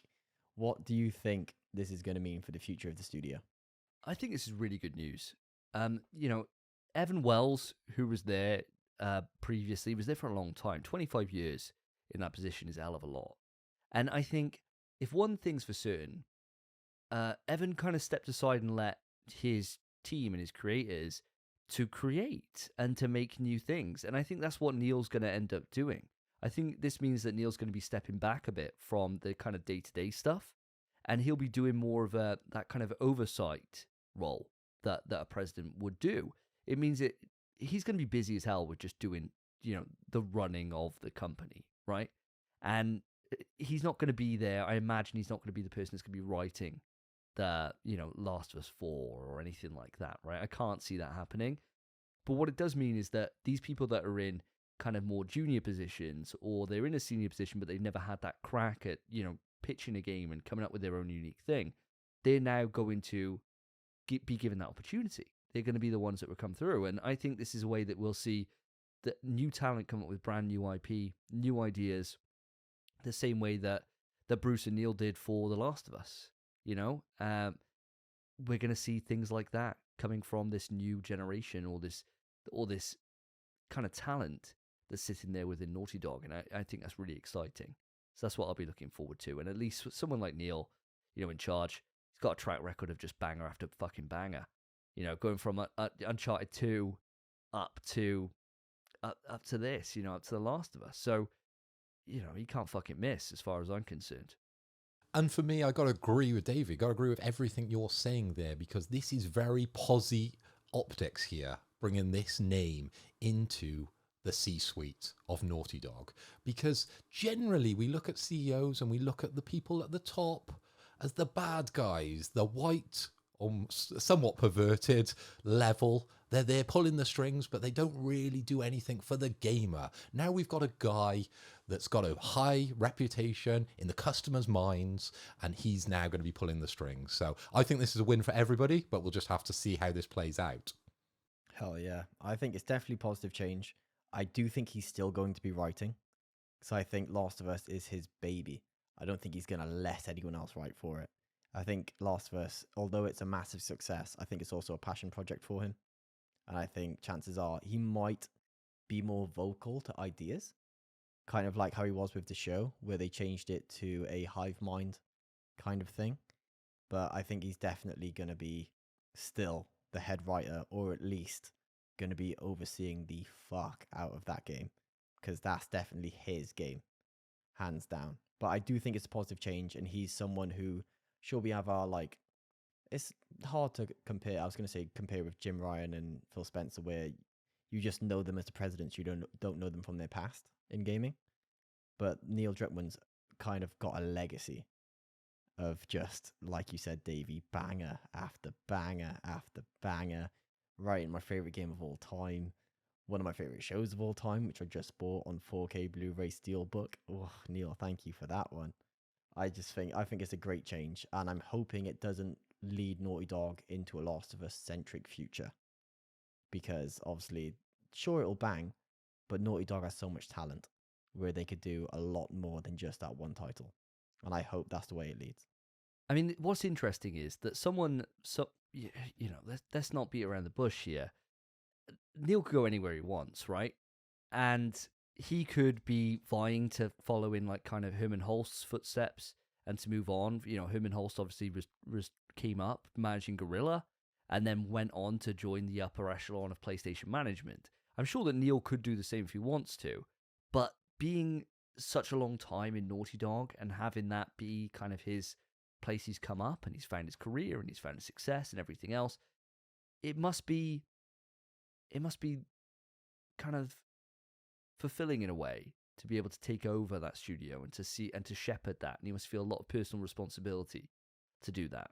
And I'm sure that PlayStation were offering roles left, right, and center, for him to get on board and to come and work at central management, join like Herman Holst and all those. But I'm very excited to see where this brings and where this goes to next. I honestly can't wait to see whatever they've got cooking. I'm in day one for it. Hell yeah. Lovely. All right, so moving quickly on. I'm passing it back around to you, Davey, or should I call you Gillette Jones? I want to hear the Gillette advert, my friend. Okay. Gillette, the best a man can get. Quick news. Remakes.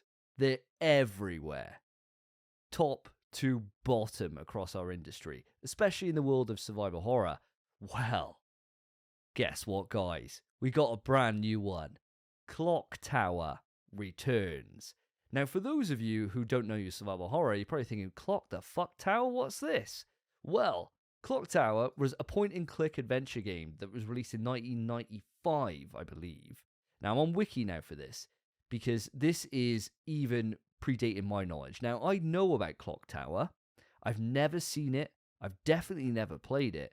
But it was a game that was kind of coined as being one of the original survival horror games. Seeing this come back, and what we've got for the news on this is that it's a remaster announced, so not like a full-blown remake, scheduled to release later on this year in 2023, coming to PlayStation, PC, Xbox, and Switch, and is going to have new anime-style cinematics, new soundtracks, additional cutscenes, and more. All I know is, I love survival horror. It's a genre I adore. It's a genre that we as a podcast adore. For me, we got this, we got Alone in the Dark, and we got Alan Wake 2 coming out this year. They're all must-plays as far as I'm concerned. I'm going to have to play this. I'm going to cover it for the channel, and I'll be able to let you all know what it's all about. But playing a 90s survival horror is always a good time. They literally never go wrong with it. So I'll look forward to seeing where the genre kind of started, especially in a point-and-click style adventure. Never done that before. Phil, you were about 32 when this game originally released. Do you have any memories on it at all? Amen, Davey. You are preaching to the converted over here because, yes, I was a Clocktower fan, and I was just peering up at my tower of video games that scale the whole side of my office. And right up at the top, I've got a line of old PS2 games, which I purchased when I was out in the States, because back in the day, you'd have a different release window where you'd get newer games out in the States. And because we were over there for holiday, I could buy it and bring it back. And you'd have about 6 months of a game, which wouldn't release in the UK. And I was looking up at that, and I actually own Clocktower 3. Wild. I know. And I didn't remember it straight away when you said it. And I was looking back and I was thinking, Clocktower, that rings a bell. I've just been doing a little Googling. That's a 2002 game from December 12th. So it actually probably launched around the same time that I was out in the States in 2002. So I would have bought it at its biggest kind of time, really. But we might have to play this. We might have to do a Let's Play on the Clocktower series, because it's bringing back some positive memories actually now. Oh, well, I'm glad to hear it. I mean, all I've heard about this game is that it's a game that's really important in this genre, but not too many people have played it. So it's very much one of those things where it's like a cult kind of following, and those that know. And I was certainly one of those ones that's heard enough about it, but never partaken in it. Now, Spence, I imagine you've never experienced Clocktower either. Bro, Phil was just talking about he was in the States in 2002. I was 4. I've honestly never even heard of Clocktower. It's before my time, but I'm excited to see what this remaster has, and maybe I could just look a little bit into the originals, see if it's something that would tickle my fancy. And if it's a survival horror, like you boys are saying, one of the originators of survival horror, then it's definitely something that's up my alley. So I'm keen to give it a go. I'm keen to see what this remaster looks like. Nice. Well, we don't have just the one remake to talk about today. We've actually got 2 others as well that have been announced. So Gex returns. Now, Gex is a game that I definitely have played. I played the shit out of the Gex trilogy on the PlayStation 1. Absolutely adored it as a kid. I thought they were like the best things ever. I thought they were so funny. You know, this rip on like James Bond and all this that spy kind of humor. It was probably shit, to be honest. They were probably never good, those games. But back in the day, I thought they were immense when I borrowed them from Washbourne's Garage, which was a place you could rent games locally, right, in Caldecott, yeah. And my mum used to work there, so I used to just get games out of there. And yeah, Gex coming back. I mean, Christ, I'd never thought I'd see the day. I didn't think there was enough of an audience there for a Gex trilogy to come back, but apparently there is. Certainly one to keep an eye on. And the final one is a game that I've never played and I've never been interested in any single way, shape, or form, and that's Tomba. Tomba's being remade as well. What is Tomba? It's about a little fucking caveman bloke with pink hair who it's like a platformer, if I remember rightly. And I remember seeing it everywhere when I was a kid. And nothing about it literally ever appealed to me.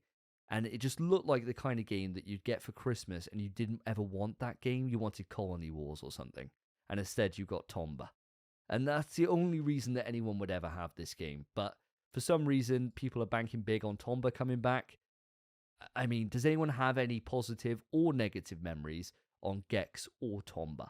I used to play Gex back in the day, and I was just going on the wiki. I used to play it on PC, and that was back in 1996. So I'm guessing Spencer would have never played this game. No. No, mate. No, absolutely not. Very positive memories of Gex, though. I think it was one of the first sort of side-scrolling kind of adventure games that we used to play on the PC. Very fond memories, but it's going to be pretty dated bringing it back now. I'm not sure the comedy's going to work as well, but we'll have to see. We'll have to wait and see how they execute it. If it's just one for one, I don't know if it's going to be super popular, but I'd like to see it again for sure. For me, Gex obviously is a game I missed.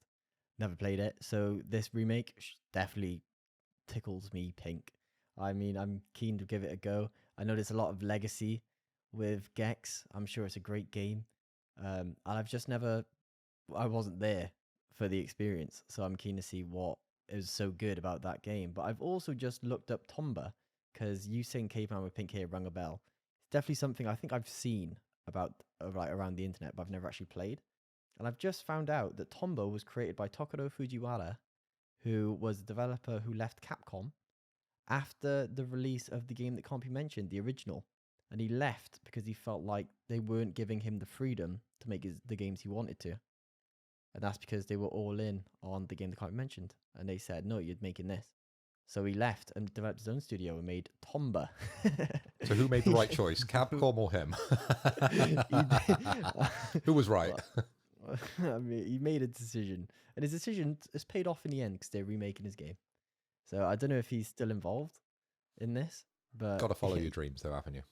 Follow your dreams. Make a pink-haired caveman that jumps about instead of the game that can't be mentioned, which has about 20 versions of the game and Movies, shows and movies, Netflixes, and a lot of animes, thousands of add-on toys and things. I don't know if you made the right choice. Tomba's were the real classes, honestly. Yeah. Looking at it on here, I'm looking at it on here, right? I was hit by a random bit of just curiosity for Tomba. And so I've gone onto the Wikipedia because I thought, I wonder what it was rated as at the time. Was it actually good? And I just looked at it and thought, pink hair, fuck this, right? I'm not bothering with it. Who knows? Looking at it, it scored really high. It's like 8 out of 10, 16 out of 20, 35 out of 40, 4 out of 5 stars, like all over the place. Maybe it's actually good, Maybe the audience are going to write out and say, Davey, how do you not know Tomba? How do you not... Was your life not shaped by Tomba? Absolutely not. And I think with this remake, if it comes out and people are saying, oh my god, Tomba's sick, then maybe I'll check it out. But right now, this game can get fucked. I don't know what it is. It still just angers me. The box art for this just really stresses me out. For one, the guy's got no nose. He's got no nipples. He's just a bloke running around with leaves covering his cock. And I'm just not about that. I'm just not about that life, that Adam and Eve life. I'm just not about it. Mate, he's doing what you were going to do to the hippo. He's jumping on that pig's back. Yeah, he's bigger than the pig. That poor pig is going to get fucked up. He's massive compared to that pig. I'm not feeling this at all, lads. I'm not feeling it. But audience, by all means, let me know how wrong I am in the comments section. And maybe can I say, I'll change my mind. It says on the wiki that it's a Metroidvania. What do you fucking upgrade? What do you do? What do you fucking do in this game? Like, do you jump on pigs? I don't know what it is. Maybe you get I trousers. literally know nothing about it. Oh, yeah, maybe you get, you get gear. Yeah, you get clothes for him. Oh, fuck knows. Fuck Tomba. I'm calling it now. Fuck it. Fuck it off. Right, let's move it back around to Mr. Hoy. Phil, I'd give you an advert that's still going on today. It's taken many forms, but it's iconic. I feel it's iconic. I want the Asda price advert. Very much more a physical one. Getting his arse out. Yeah, I'd have to, wouldn't I? Yeah. Arse out on the episode 71. It's taken us 71 for me to get my arse out. Spencer, You were much quicker to get your ass out on the show. You One know, baby. listeners, viewers, if you want to see that, well, you'll have to go back to YouTube. But Spencer's ass appears quite a lot of times in earlier episodes. Yeah. So You're here's welcome. mine. That's as the price. Ding ding. And you can clip that because that's gonna go viral. Boom. That's gold. That's gold. Quick news. Okay, guys, I've got some news for you, and we are all highly anticipating Spider-Man 2, but we're not gonna only have one superhero swinging around fighting off the bad guys. We've got a new Black Panther game in development for PS5, and let me tell you, we've got some big dicks working on this game. We've got ex-devs from Lord of the Rings, Shadow of Mordor. We've got ex-devs from the God of War. We've got ex-devs from Call of Duty and Halo. What other ex-devs would you want on this game? Okay, we haven't got the Media Molecule ex-devs here. We've just got the big swinging dicks working on this game. It's going to be a third-person, single player with original story. So I'm very much looking forward to this because I consume pretty much everything that Marvel is putting out these days because it has been quality, although it is a new studio, okay? So they are formed and they are called Cliffhanger Games. So look out for them in the future. I think this IP is going to be an interesting one. We'll see where it hits. It's not going to be an Insomniac kind of level, but let's hope. Can I ask, and don't worry if you don't have the answer for this, we can look it up. Do we know who's publishing this? Yeah, Davey. So Cliffhanger Games, they're actually operating under EA Studios. They are their new Marvel-focused, I think, studio that's going to be working on the Black Panther game. So, yeah, EA. Maybe does that fill you with confidence? Do you know, it actually does, because we know that Motive are working on an Iron Man game, and that's the next one that's coming out from EA. So if they're adding Black Panther to the mix, I mean, Christ, we were just spilling our absolute jizz all over the fact that Dead Space was phenomenal, right? Spence giving it a 9 out of 10, me a 10 out of 10, published by EA. EA haven't really missed lately. They've been doing, I know it's EA, right? So they've always got like, you know, it's always got like that sweet taste of fucking shit in your mouth whenever you mention EA.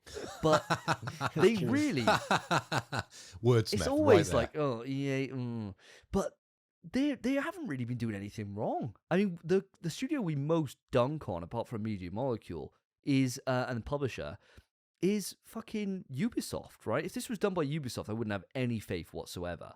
But the fact it's done by EA, I'm in for this. I think this is going to be class. Yeah, fuck yeah, sign me up. I'm keen. What about you, Spence? Are you into the Black Panther? I've actually never been a massive fan of Black Panther, and I've spoke about this before, and that's why I think this is strange. Because they're releasing this Black Panther game the same time as a Captain America X Black Panther game is also coming out. So it's a bit strange, because we've known that's coming out for a while. We saw a teaser trailer at a conference, can't remember which one, probably a Summer Games Fest or a Game of the Year. I'm sure it's a Jeff Keighley event. But, I mean, it's fine. I'm sure I'm going to play it because I'm a sucker for Marvel, same as you boys. But I've never been a massive Black Panther fan, so as much as I'm keen, I'll definitely play it. It's not high on my radar. I mean, we've got Spider-Man 2 coming out, we've got Wolverine coming out, we've got the Iron Man game coming out, we've got that Captain America X Black Panther game coming out, and the Black Panther game coming out. It's a lot. It's just a lot. So it's getting to a point where I'm hoping this doesn't add on too much to the fuel of Marvel games. I'm hoping it's kind of, if it is good, even if it's good, I'm hoping it's kind of separate from everything else, because it's getting to the point where we have too many. And I don't want to be oversaturated. As much as I adore the franchise, I adore superheroes, I don't want every game I play to be a superhero game. I kind of feel, though, we're just at the start of this.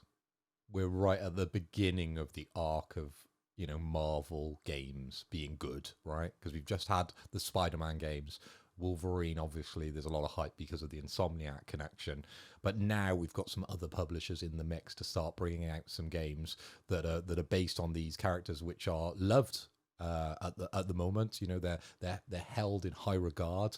You know, Marvel is doing better now, slightly better with the films. You know, there was a bit of a dip, but I feel it's getting better. Obviously, Spideyverse and everything else. You know, there's a lot of hype with Marvel, so I'm excited for this one, but I kind of feel like we're going to be in for the long run with this, and we're going to see character after character after character, and we're going to see more publishers getting involved in this mix, unless they start to bomb and go really downhill, and then you might just find that Marvel just want to partner up with Insomniac and just like, you can be our exclusive publisher, because they might need to make that move. That's what I want. That would be the ideal, because Insomniac aren't going to miss. I have so much faith in Insomniac. They won't miss. Other studios, everyone else making games. Insomniac released Spider-Man, phenomenal. And then Square released Avengers. It went from phenomenal to abysmal. Very What? quick. Oh yeah, Avengers, right. Okay, Avengers. sorry, Yeah, no, because no. there was another Marvel game which I particularly liked, which is the Guardians of the Galaxy, and that was by a different publisher, so I wouldn't mind them having another crack. Yeah, that was a Square Enix game. That was, and that was fantastic. So I mean, you win some, you lose some, right? So they did Avengers as well, which the less said about that, the better, right? So I'm in for this, and I mean, melee-based fighters like Black Panther, like Wolverine, like Spider-Man, they're not too bad to do. It's when you start going into the wider reaches, right? Like you start looking, say for example, DC, start looking at Green Lantern, right? Well, this whole thing is using your imagination, using your willpower to be able to craft stuff. Well, actually, you're quite limited to whatever they've programmed in for him to be able to craft. You can't just hit someone with a giant fucking dick. You've got to hit him with the fucking Gatling gun, which is programmed in. So it's things like that. Speedsters, these things may be a bit of an issue as we go further out into the wider reaches. Unless, of course, you get a really creative studio to do Green Lantern, Media Molecule. Don't. Come on, that's a match made in heaven. I know we keep dissing on them, but maybe we'll lift them up with a bit of Green Lantern. Imagine what they could do with that. That keeps me excited. No. It doesn't actually. I'm taking the mic. Yeah. Right, Yeah. moving on, unless you've got any more kind words about Black Panther, Davey. No, he's shaking his head. Let's move this shit on. Now, I'm going to go back round to Davey on this one, actually. I know, Spencer, you were getting ready. You were getting loose as a goose, ready to go for the next impression, but I'm going to take that away from you. I'm going to take that opportunity away. I'm going to move it to Davey, and I'm going to give you an IP, a brand here that's synonymous for their adverts. And there's a couple of good ones. And it'd be interesting to see which one you choose. And it is a podcast classic. I want the advert for the Reds. I want the Budweiser advert. So there's two adverts that come to mind whenever I think of Budweiser. So I'm going to give you both of them, all right? It's a 2-for-1 deal. Look It's at a this. 2-for-1. You're not getting extra points, though, mate. No, I know. It's the first, the frogs, Budweiser. And then the other one is...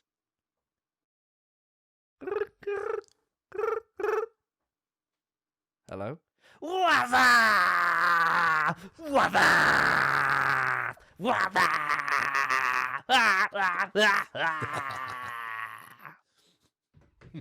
Quick news. Guys, we all love the feeling of a controller vibrating away on your hands. The feeling of those adaptive triggers and that extra little bit that you get from the haptics. That moment where you go to shoot a gun and you feel you're out of bullets. And you press square and reload it in, you feel that click emanate through the controller. Well, how would you like that feeling to be all over your entire chest? It's not exactly something I thought of very often, but it turns out a company has. Now, this is OWO, or OWO, I'm not sure how they pronounce themselves, I imagine it's an OWO, haptic gaming suit. All right? Now, this suit will include multiple different sensations, such as impacts and parkour. It would also incorporate some exclusive sensations never felt before. Now, I don't know what the fuck that means. Jeez. Don't know what the fuck that means. But I've looked into this, right? I've gone on their website, and I've had a look at it. Now, they haven't started shipping yet. So what this is, it's a vest that you put on. It weighs 600 grams, apparently, so relatively light. And it actually looks cool. I'm not going to lie, the vest actually looks pretty sick. So they've got, at the moment, they got a Founders Edition, which is a limited edition thing. It's going for $499. Oh, pretty steep. It looks pretty cool, though. And it's it's lightweight, it looks pretty breathable. It's made out of like esports kind of jersey fabric, And it looks decent. So what's included in this? You get 10 locations for the haptics, arms included. It's got high connectivity working with PlayStation, PC, Xbox, everything. It's done through Bluetooth 5.2 with a rechargeable USB-C battery, which got an 8-hour duration time on it. Now, in terms of compatible games, you got fucking everything on here, from Halo all the way through to like Fortnite, Apex Legends, kind of everything really I can think of. I can't see COD on there, but all the major games that people play, CSGO, Rocket League, Valorant, League of Legends, World of Tanks, literally everything. All the big hitters anyway. Now, they've partnered with Assassin's Creed Mirage. So yeah, it's pretty random. They've teamed up with Assassin's Creed on this to come with this Mirage edition. I gotta say, it looks pretty damn cool. The actual vest itself looks pretty sick, especially the back of it. Looks great. I'll put a picture up for the audience here who are watching along. I mean, does the idea of having a vest that vibrates with your actions appeal to you guys at all? Spence, I'm going to come across to you first. So I think, right, as much as the partnership, I don't think the partnership means anything. I think it's just for them to make some money and get a brand on the actual vest. Because the vest, looking at it, the back is an entire poster for Assassin's Creed Mirage. But I don't think it's made for Mirage in mind, and it definitely shouldn't be, because it says feel the parkour. What the fuck does that mean? That means nothing. And it's a vest. Feel sensations you've never felt before. That makes me think it's going to be on my legs, on my crotch, not on my freaking waist. But if it is on my waist, it's just Ready Player One, and it's going to be for VR. And I think the games they're mentioning, Beat Saber, no chance, makes no sense. But then games like Arizona Sunshine, games like Half-Life Alyx, games that are basically games where you have potential to be shot in the back, you'll feel exactly where they are and where you're getting shot from, and you can do a quick 180 and just turn around and fire back. It will give you that extra bit of realism, an extra bit of information that your brain needs to think that's where the enemy is. And I think that's quite interesting. I think it's cool. I think it's an idea they've genuinely just stolen from Ready Player One. But it's a very cool one nonetheless. And I'm hoping it's good. And I'm hoping the price goes down. And even if it does, I'm not going to buy it. Because there's no need for anything like this. And I don't particularly want to feel getting shot. It's not something I've ever really wanted in my life. Personally, as soon as there's one where I can get in VR chat and feel myself getting, then yeah, I'll buy it. But for now, just the vest, nah, I'm good. What about yourself, Mr. Hoy? What are you thinking? Well, I was going to say, I know where these conversations normally go, so let's keep our mind out of the gutter. But Spencer, he's already on that level. He's been there for a while and he's not moving. He's going to die on that hill, and he loves it, doesn't he? And he's giving us sound effects as well. So that's one for the audio listeners. So brilliant.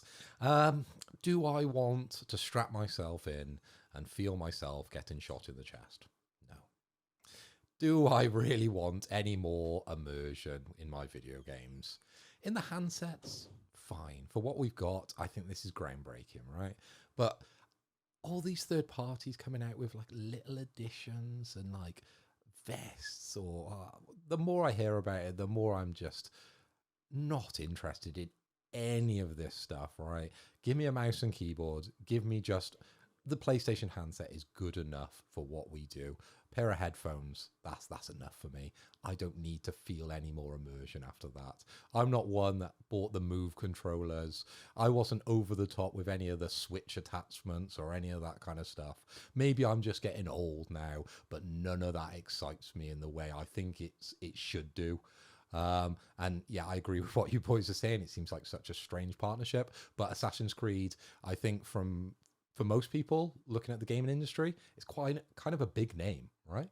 It's a big scalp to have, right? Assassin's Creed. I've got that branding on my item. From a marketing point of view, I can agree with that. That sounds great. But from a consumer's point of view, it's just confusing. It's mixed messaging. So someone at that marketing department needs to shape up. I think what it is with the marketing, they're probably just massive Assassin's Creed fans, because Assassin's Creed is all about going in and experiencing the life of your ancestor, right? Going into the Animus, going into any of these different things, and reliving it in like a virtual reality kind of suite, right? So it kind of does make sense, but I think shooters really is where it's going to live or Yeah, die. yeah, surely. for sure. Like 100%.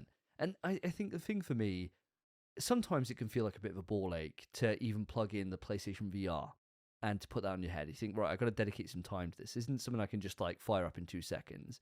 I've got to take out the box, plug it in, all that stuff, right? And even though it's like 2 steps, it's like literally seconds of my time that it would take. If I've got to suit up, like an Avengers fucking level threats happening, and I got to stick 20 gel pads all over my body to be able to play a game, fuck no. This would be a kind of thing that you go and test it out somewhere. Yeah. And like you pay for one of those VR experiences, and you go in and they put all the gear on you and you're hooked up to the ceiling and all this stuff. It could be one of those and it would be really cool. But I think for mass market, it's a lot of effort to just sit down and play a game. And even though I would like it, I do like this kind of level of immersion. I think I would really enjoy this. I know me. And I know that it would I'd do it once, and I'd love it, I'd rave about it, and then every time I'd go to do it again, I think, oh, gotta put all these fucking gel pads back on. And it just would never happen. It would just sit there, and I spent 500 quid on it to do nothing. So, as much as I like the idea, I think the price is exorbitant, it's too much. If this was like 100 quid, 150 even, maybe, that's not too much to lose on something and having a cool little experience, but 500 quid is a fucking hell of a lot for what is essentially a vibrating fucking suit. So yeah, I don't know, not for me, not at this stage, lads. Wait till the TLOU 12 or whatever, when it's a lot more compact and it's all built in. I don't have to do all this shit to it. Wait till then. So I'm coming round to Spence. I'm coming round to you. And I've got an advert that's been in my head ever since we started this. And I kind of hope you know it, though. That's the thing. I really hope you know it. So I'm going to give you, if you don't know it, I'll give you a different one, okay? Because I've got 2 in my head. So I want the Werther's original advert. Don't know that one? If not that one, can I please have the Quality Street advert? Sure. So I'll do Coronation. What was it? Quality Street? Quality Street. Coronation Street's something different, mate. Don't really do adverts for that. It sells itself. But what I do know about Quality Streets is it comes in that big container that your nan eventually puts all her sewing equipment in, and you ping it open. So I'm gonna pretend this is it.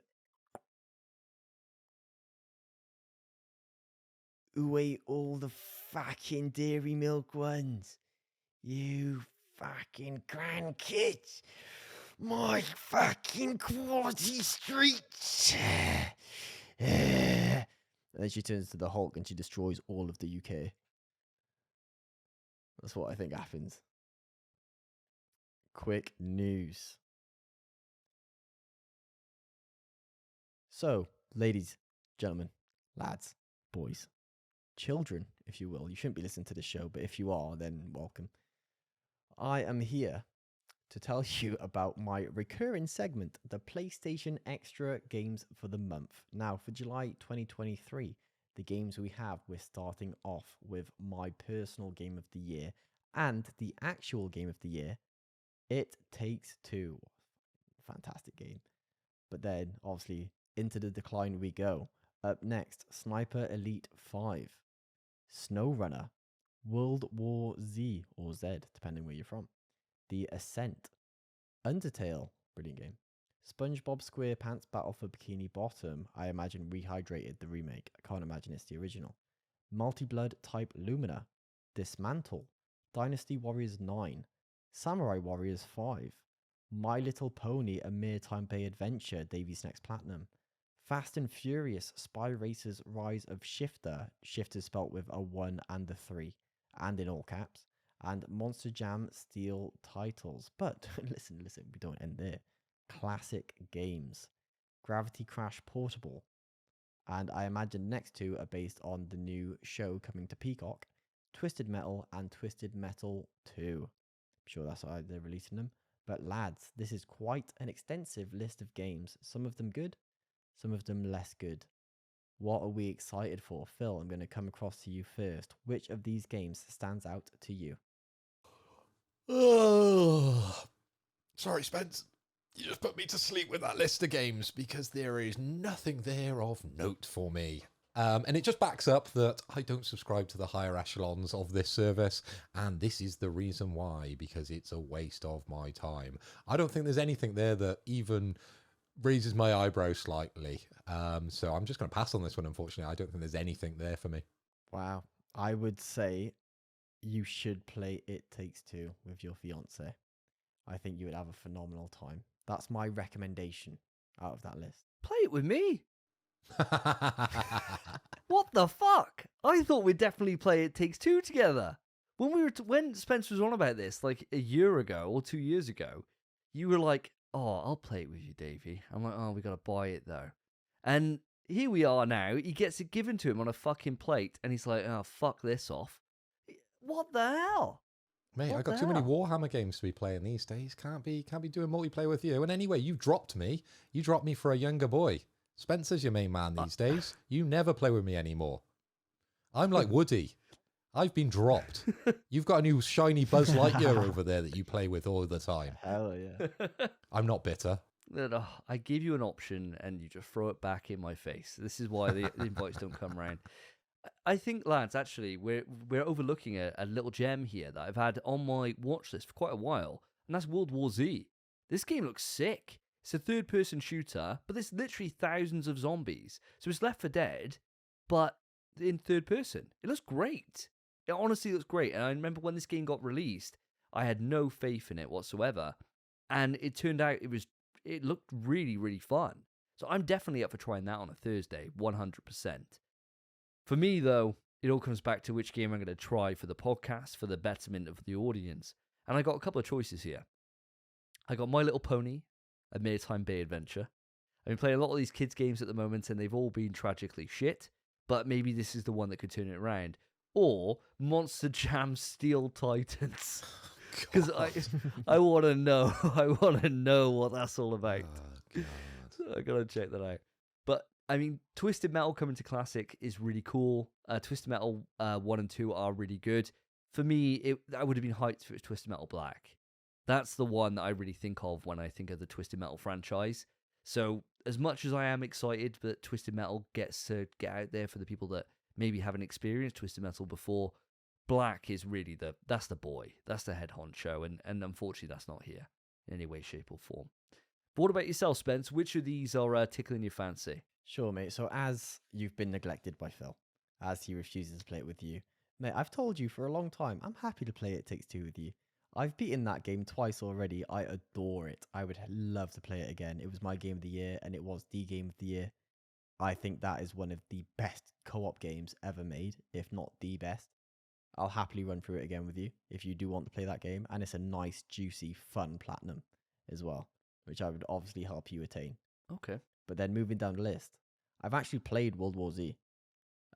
My missus really likes that game, and she got me to download it so she could play it, and I ended up playing it myself. It's great. It's really good. The first level, I think you're in it's kind of a subway that leads into a mall, and you end up setting traps for the insane hordes of zombies that come in. It is mental, the amount of zombies. But it's kind of like Left 4 Dead, where they're all kind of one-shot kills. They're easy to take down, but if you're not careful, they'll outnumber you. And it's just a really fun game, but it didn't really grasp me, so I never played it further. But it was fun, and like you said, it's a great Thursday game. I think it'd be that kind of game. But then going down the list, Undertale, phenomenal. I'm not going to play it again. I've already beaten it twice with the bad ending, the good ending, the what's it called, where you don't kill anyone, right? Yeah. Yeah. I've done that run, and I've done the standard run, and I didn't really need to play it again. Other than that, going down the list, I'm good. I think the rest of it is mostly garbage. I'm not going to play the rest of them. Maybe Sniper Elite 5, because I think the last one I played was Sniper Elite 3, and I didn't even know they released number 5. I thought it ended at 4, so I'm a bit surprised. Maybe I'll visit that one, shoot Hitler in the nut, again, but I don't know if it goes a lot further than that. I don't know. But the rest of the list, yeah, I'm happy to miss. The classics are cool. And Twisted Metal is definitely a cash grab. Well, not a cash grab because obviously you're getting it through with the service. But it's definitely a tie-in for the show.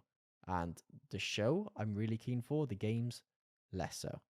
I'm not really that keen on going back to the games. They're a bit before my time. And I know if I go back to them, they'll feel aged.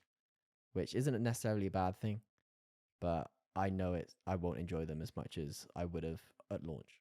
So I'm not going to play those. So this list is middling for me. But It Takes Two, I'm just going to praise again. It is phenomenal and everyone should play it. Preferably with your partner, because it's a lovely bonding experience and a great way to just get her into gaming or kill some time with her or, do whatever. But if you need to play with a mate, great time as well. It's just the issue is you'll fly through it. Whereas the frustrations that come with playing it with a partner are part of the fun. Because if they're not a gamer, it's going to be a fucking argument fest, but a really fun one. So I encourage everyone to play it. Moving swiftly on, Mr. Hoy. Let's have it. This diagonal circle is coming round to you. And now I'm going to give you what I think to be one of the most famous adverts. Now, last time I mixed up Terry's with Cadbury, but this time it actually is a Cadbury advert. And it's the one, if you remember, with the kids with the funny eyebrows from Cadbury's. I think it's one of the most famous Cadbury's adverts of all time, if not one of the most famous adverts of all time. And surely you know it. With the funny What's with these deep eyebrows. cuts? Yeah, yeah. Deep cuts. I thought this one we just stick high level, like most of the ones we've been throwing out so far. Like everyone knows these ones. We're from different generations, my friend. I don't know your ones, you don't know mine. It's still here's gone. What's it for though? This funny eyebrows one. Cadbury's. For what? It's Cadbury's. For what? Just what? Dairy milk? It's a dairy milk advert, is it? Yeah. Yeah. Cadbury chocolate. I mean, they had two famous ones. One was the gorilla. Yeah, you know the gorilla one? the gorilla one's obvious, right? Yeah, and the other one's the eyebrows with the two kids, a brother and sister. If you don't know the eyebrows, you can do the gorilla. I can feel it coming in the air tonight. Oh Lord, quick news. Okay, guys, so I've got some really exciting news for you. We have the Access controller for PS5 and it is launching globally on December 6th. So for those who don't know, this is the highly customizable, accessible controller kit, and it's available pre-order July 21st. Now, this bit of kit, and generally the design choices for PS5, I haven't been the most fond of, but this one I am praising. It is like art. It is a circular control pad where you've got very large buttons and you have the option to replace and customize each one so you can have it in any orientation, and then you also have almost like a fight stick controller as well attached to it. It just looks beautiful. If you haven't seen it, just go and have a look. It obviously might not be for everybody because it is designed for a very specific use, but I could see uses outside that as well. But I'm going to read a little bit of the article verbatim because I find it very interesting. So this comes from the Vice President of Brand Hardware and Peripherals at Sony Entertainment. So for the past 5 years, they've been working on a journey with accessibility organizations and experts to create a versatile controller kit that enables gamers with disabilities to play more comfortably and for longer periods, empowering more players to share in the joy of gaming. And honestly, this just looks blessed. It comes in at a really good price point. In the UK, $79.99, which I think is an absolute steal. And it's just an amazing project and it's got my full backing. And I kind of just want to buy one to support the project myself. Now, I don't know, guys, have you seen this beautiful controller? And what are your thoughts on it? Hand it over to Spencer first. Yeah, so we've talked about this in the past. It definitely is a beautiful controller and it's a very innovative and genius idea to try and include more people into the gaming space. I think it's phenomenal.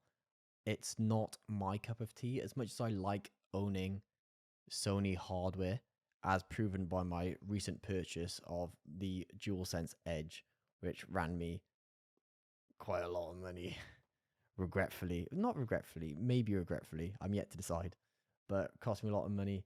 I think this is probably more essential, the Access controller, than DualSense Edge. DualSense Edge is to get more of an advantage, with the Access is to give the people that can't play games the ability to do so. It's a much better cause. Obviously, it's something that should have been done sooner, really. And I think we've finally come far enough in technologically speaking to make it a reality. And I'm grateful that this is something that Sony have actually strived for and actually achieved. We've been talking about this for maybe 2 years or at least a year now. And I think it's great that they've actually done it and it's actually coming to light. And I'm hoping this does genuinely aid the people. I'm not sure how much it will help. It is just a wheel, really, a wheel with a stick. But I assume they probably put a lot of thought into this. I can't really understand how it makes it easier for people, but I'm sure it definitely does. And I'm hoping it does. It's not something I'm going to buy because I feel like I support Sony enough as is. They don't need more of my money. They're going to get it. But I'm not someone who needs this controller. I don't think this is going to be something they produce in a large mass. I'm not going to take one away from someone that needs it to get into gaming. But I'm grateful they're doing it. And maybe down the line, when it's more of a common product, I'll purchase one just to support the idea of it. But for now, I just think it's brilliant. And I'm excited to see where it goes. Fair play. Davey, how are you feeling about this new controller? I think it's amazing. I think you guys are bang on the money with this. It's an amazing project. This is always like a primal fear of mine, would be like the loss of an arm or something, because then you can't play games, or it becomes very hard. People do, people play without arms at all. They play with their feet, or they play, even if they got nothing, they play with their tongue and stuff, right? But having something like this that just offers accessibility in a way that has never been possible on the PlayStation itself, without some of these charities like Able Gamers or something being able to come in with their own custom solutions, to have a mass market product is excellent. And Xbox has been doing this for a long time. So PlayStation catching up and actually putting out a product is really well done. And I think even for those that don't have disabilities, I'm looking at this design, right? You could fucking make a fight stick out of this, no problem at all. Like, really easily, a decent fight stick as well. With the options there, with the buttons and stuff. 30 different profiles. Fuck. If you didn't have a fight stick, this is a pretty fairly decent option for you. 30 buttons on there. Be like a fucking hitbox if you wanted it to be. Like, it really could. I think this has got options there that people will find ingenious ways to use this. But for its intended purpose, it's an excellent product nonetheless. Will I buy one? Probably not. Probably not anytime soon. I've got no real need for it, but I do love it. And if somebody does come up and showcase a way to be able to use this in an ingenious way, fuck, maybe I will. And who knows? It might be something that one day I may have to rely on something like this. Hopefully I don't ever need to, but knowing the option is there is it at least takes one worry away from me, from the many that exist in life, right? So, well done, Sony. Well done, PlayStation. Well said, mate. Well said. And it's nice to end on a very nice kind of happy moment, really, and celebrate this type of hardware being produced and released. But from a high height, let's delve into the depths of the votes for who was the best and who was the worst of tonight. We're basing it on the impressions, nothing else. There's no other communication that's gone on. I know Spencer now is the king, so we might need to bring him down a peg or two, but he generally doesn't do great at these impressions, but we'll see where this hits. As your king, I'm going to let you go first. So who was your best of tonight? Okay, well, initially, I command you to vote each other as the worst. You will not vote for me, your king. I have 5 shots to give out. And if you want them, you'll be asking for them. Don't you dare disrespect your king. Jesus Christ, what I'll have we done? smite you down. What have we done, Phil? Christ. But yeah, I think, run me through them again. You always add them in your own personal notes, but you don't add them to the actual doc. Okie doke. Let me just run through the impressions of tonight, make it a bit easier for you, King. I'll be your jester tonight. Davey has done the chocolate orange. He has done the Gillette Jones and the Budweiser. Those were his impressions of tonight. Yours were Sillet Bang. You did the Milky Bar Kid, and then you did a Quality Street take. Mine was the Penguin, and that's the chocolate bar, not the animal. Asda and the Cadbury's Monkey. Sure. Okay. So I think the best was probably, genuinely, the Cadbury's Monkey. Because I was a bit upset that you didn't know the eyebrow 2 kids, which I will show you that advert in a moment. Do So if it. you don't Do record it. I'll Do show it. We to want you. to hear it. What is this impression? Oh, it's fully a facial impression. Oh. I'm not sure even sure what the music is. It's fully visual. But I was upset you didn't do it. But then the second I said you could do monkey patrol, you took it immediately. And I was like, no thought, no hesitation, just smashed it. And I thought that deserves its props. So you, my jester, my loyal jester, are the winner for me. Thank you, this sir. evening. I appreciate it. Long live the king. Davey, who are you saying was the best tonight?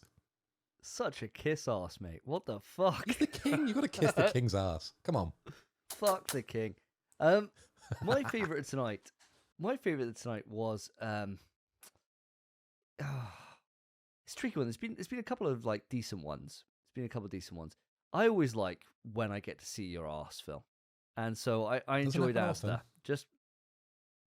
I enjoyed that. I thought that one was good. It was a nice little rare treat for the watchers, that one. So I enjoyed that.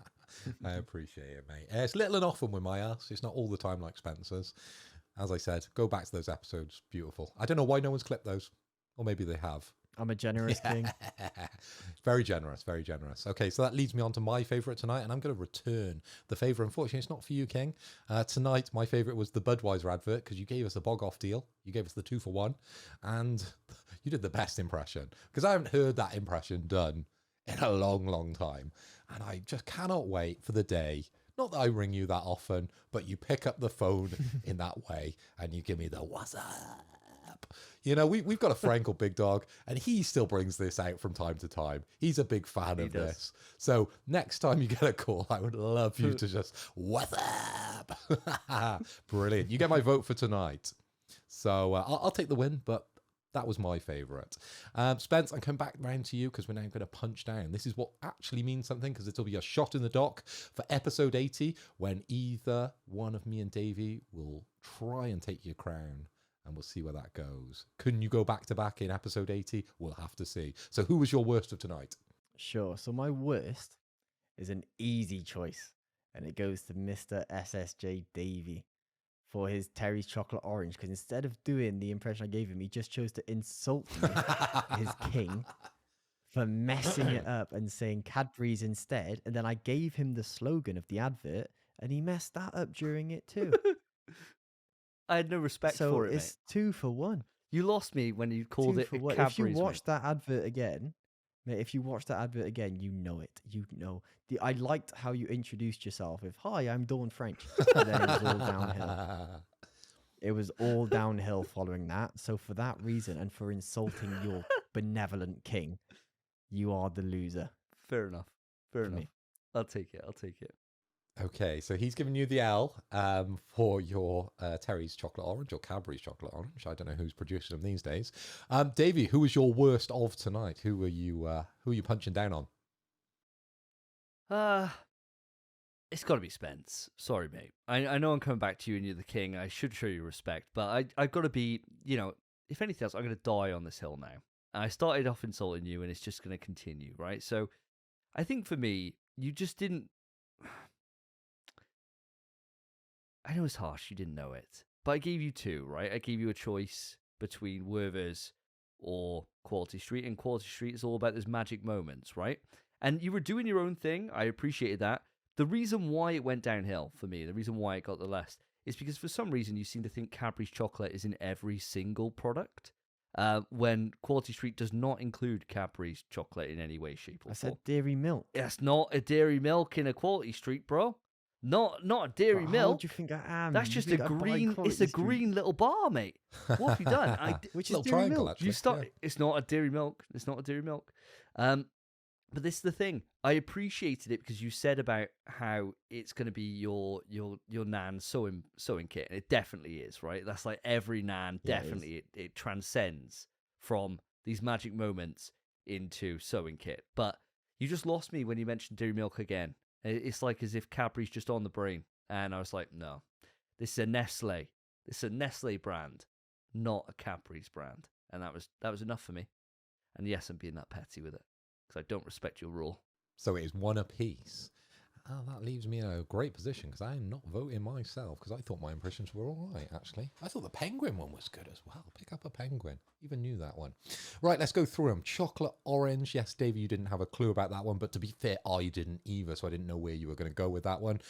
Gillette, the best a man can get. Obviously, you said the line, but did you really give it that enthusiasm? I don't know. Budweiser was my favourite because you gave us the 2-for-1. You gave us the What's Up and the Budweiser. Then moving over to Spence.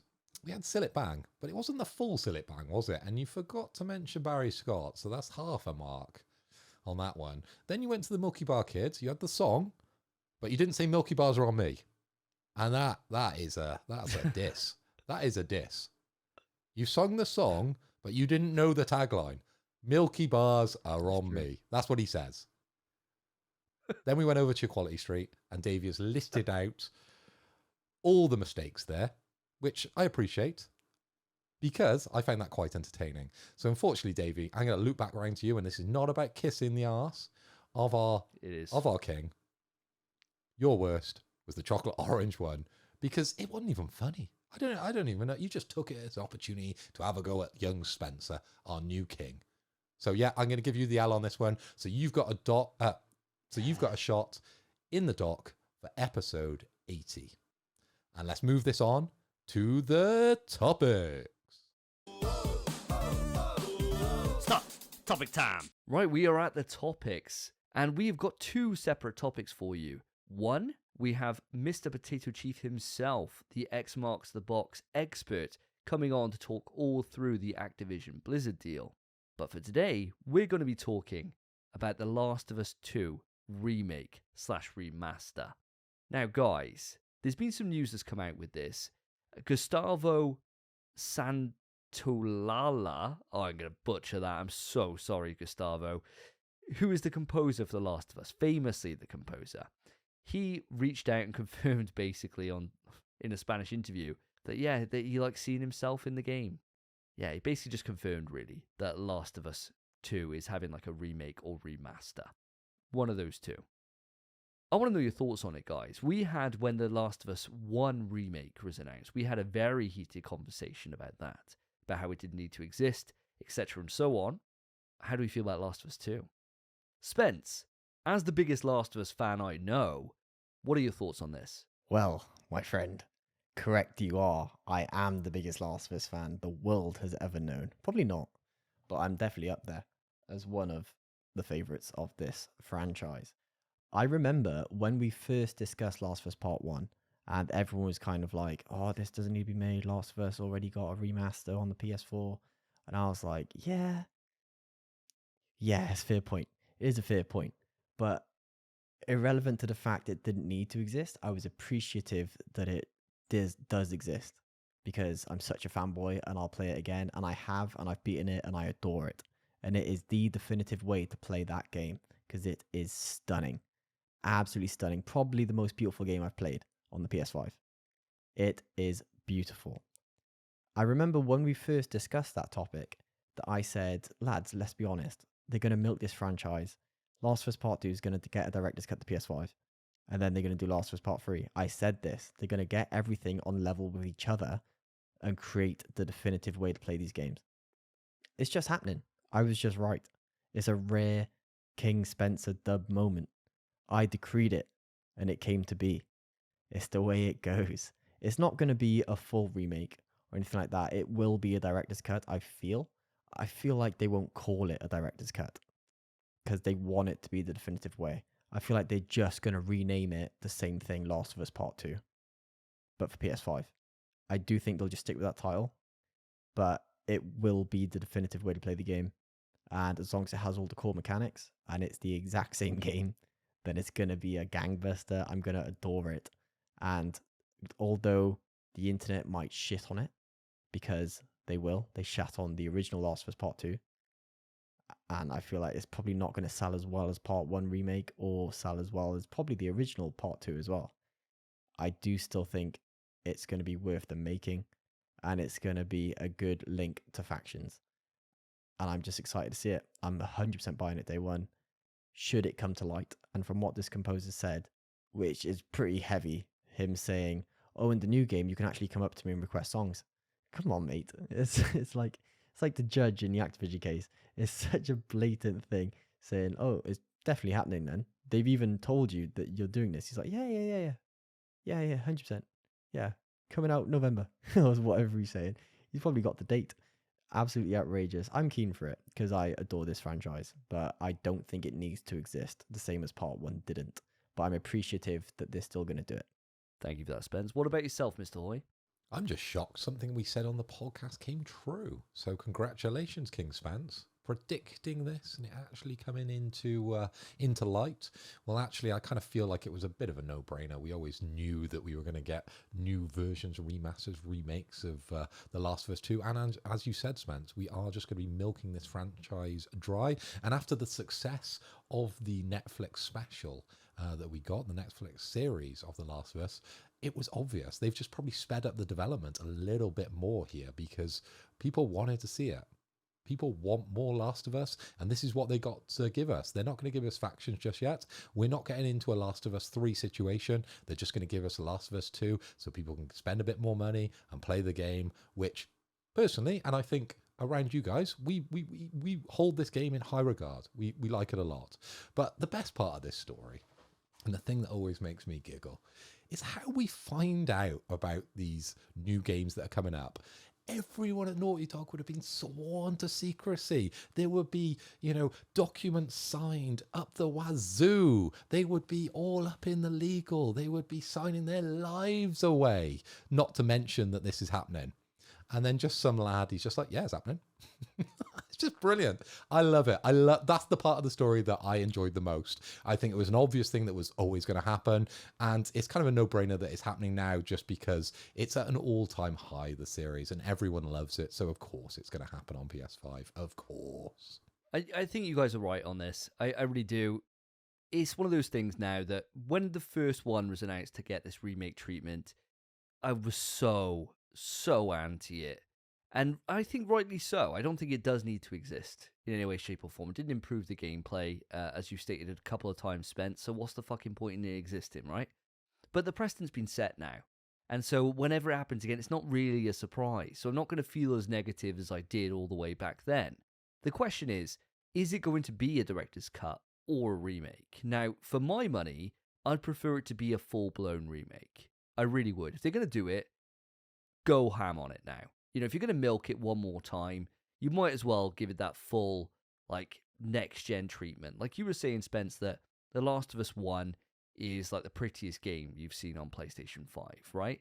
So, The Last of Us 2, it does play better than the original in every conceivable way. So, getting it to look better as well, I mean, it's there. I mean, will I buy it is the big question I'm asking myself. And I honestly don't know. Because I prefer The Last of Us 2 to the first one. I do. And I think that I've only played it through twice, whereas I played the original one through fucking countless times.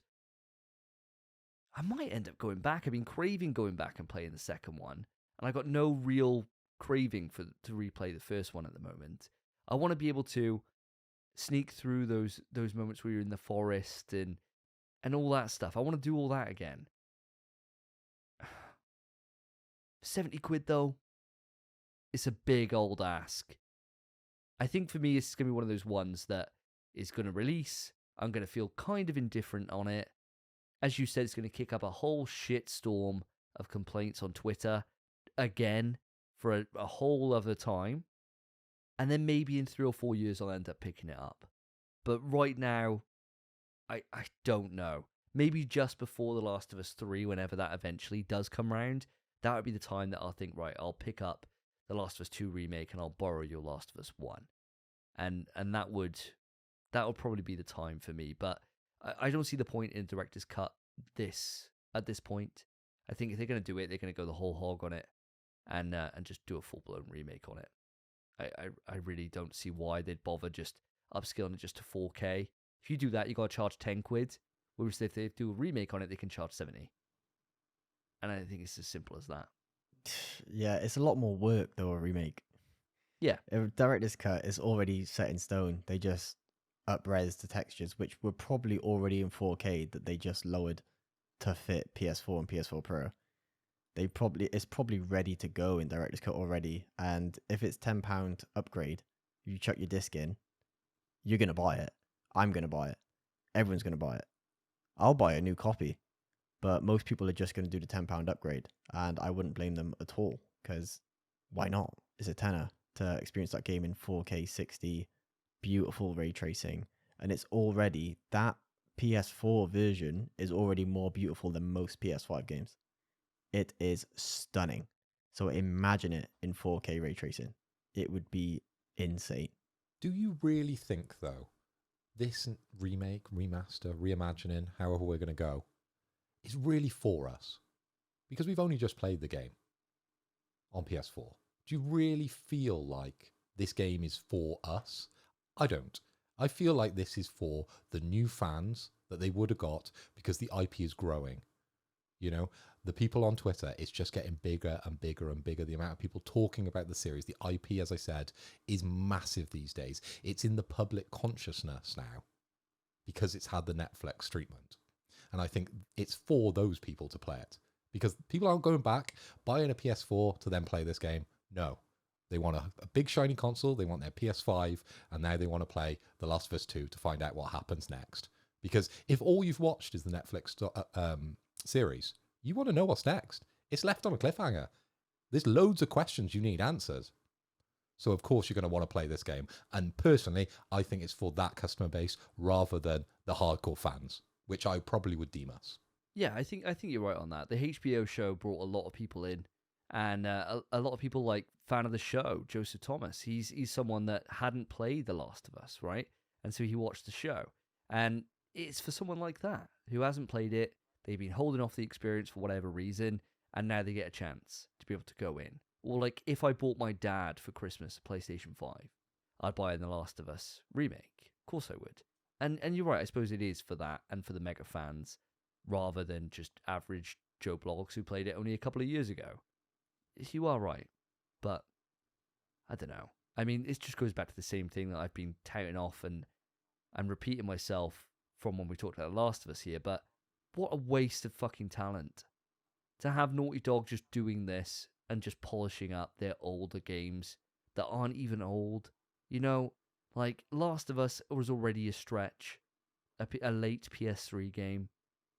This is like the last big game on PlayStation 4. And they're working on this. Even if it is a director's cut and all they got to do is just copy, paste, type in 4K in the assets and Bob's your uncle, right? I don't know how the hell it works. That's wild. Even if they got to just do that. Why? When they could be working on something else. When they could just have like everyone on deck, all hands on deck to get factions out the door. It's just such a waste of time when it's not really needed. If they held their fire with this and this came out in 10, 15 years, something like that, there would be so much hype to go back and replay it. Same with The Last of Us 1. If it was 10 years on from now, people would be like, oh my God. Like, people are talking about Tomba. Tomba's back. Oh my God. If it was like that kind of time scale, people would be hyped. But it's not, because it's literally like from 3 years ago. Just such a fucking waste of time as far as I'm concerned. I think it goes back to Phil's point about the HBO show, the Now TV show, where, sure, they released Last of Us Part 1 just prior to that show launching. And then when that show launched, Last of Us Part 1 was top of the charts. Throughout the duration of that show releasing, it was top of the charts. It was bestseller for like 2 months, maybe. It was doing really good. It did well on launch anyway because it's Last of Us. But then when it fizzled, the show came out, it did again. They're doing season 2 of the show. So they're just going to time this release, probably the same window, just before it, let it get the initial sales, Then when it starts to fizzle, guess what? Season 2 of the show's coming out, and then bang, it's straight back to the top of the charts, and they're making all their money. It makes no sense for them not to do this. It's a money printing machine, Last of Us. They'd be stupid not to do it. And I'm going to buy the show season 2 on 4K Blu-ray Steelbook as well. I'm going to buy a collector's edition of Director's Cut Remake Part 2. It doesn't matter. It's just, why not? And then there's probably not even their main team even doing it. It's just a remake. Last of Us Part 1 launched on PC with bugs galore. It's also a great excuse to get Last of Us Part 2 on PC and expand to that audience. So chances are that's another advantage they're trying to get a bit of. So who knows? Absolutely stellar point there. The PC market. And a slight correction, I've been saying Netflix all fucking night. It's HBO series. Excuse me on that one. I don't need the comments, but obviously the comments are great for us because the more comments, the higher the video gets rated. So please roast me. It is HBO series, not Netflix.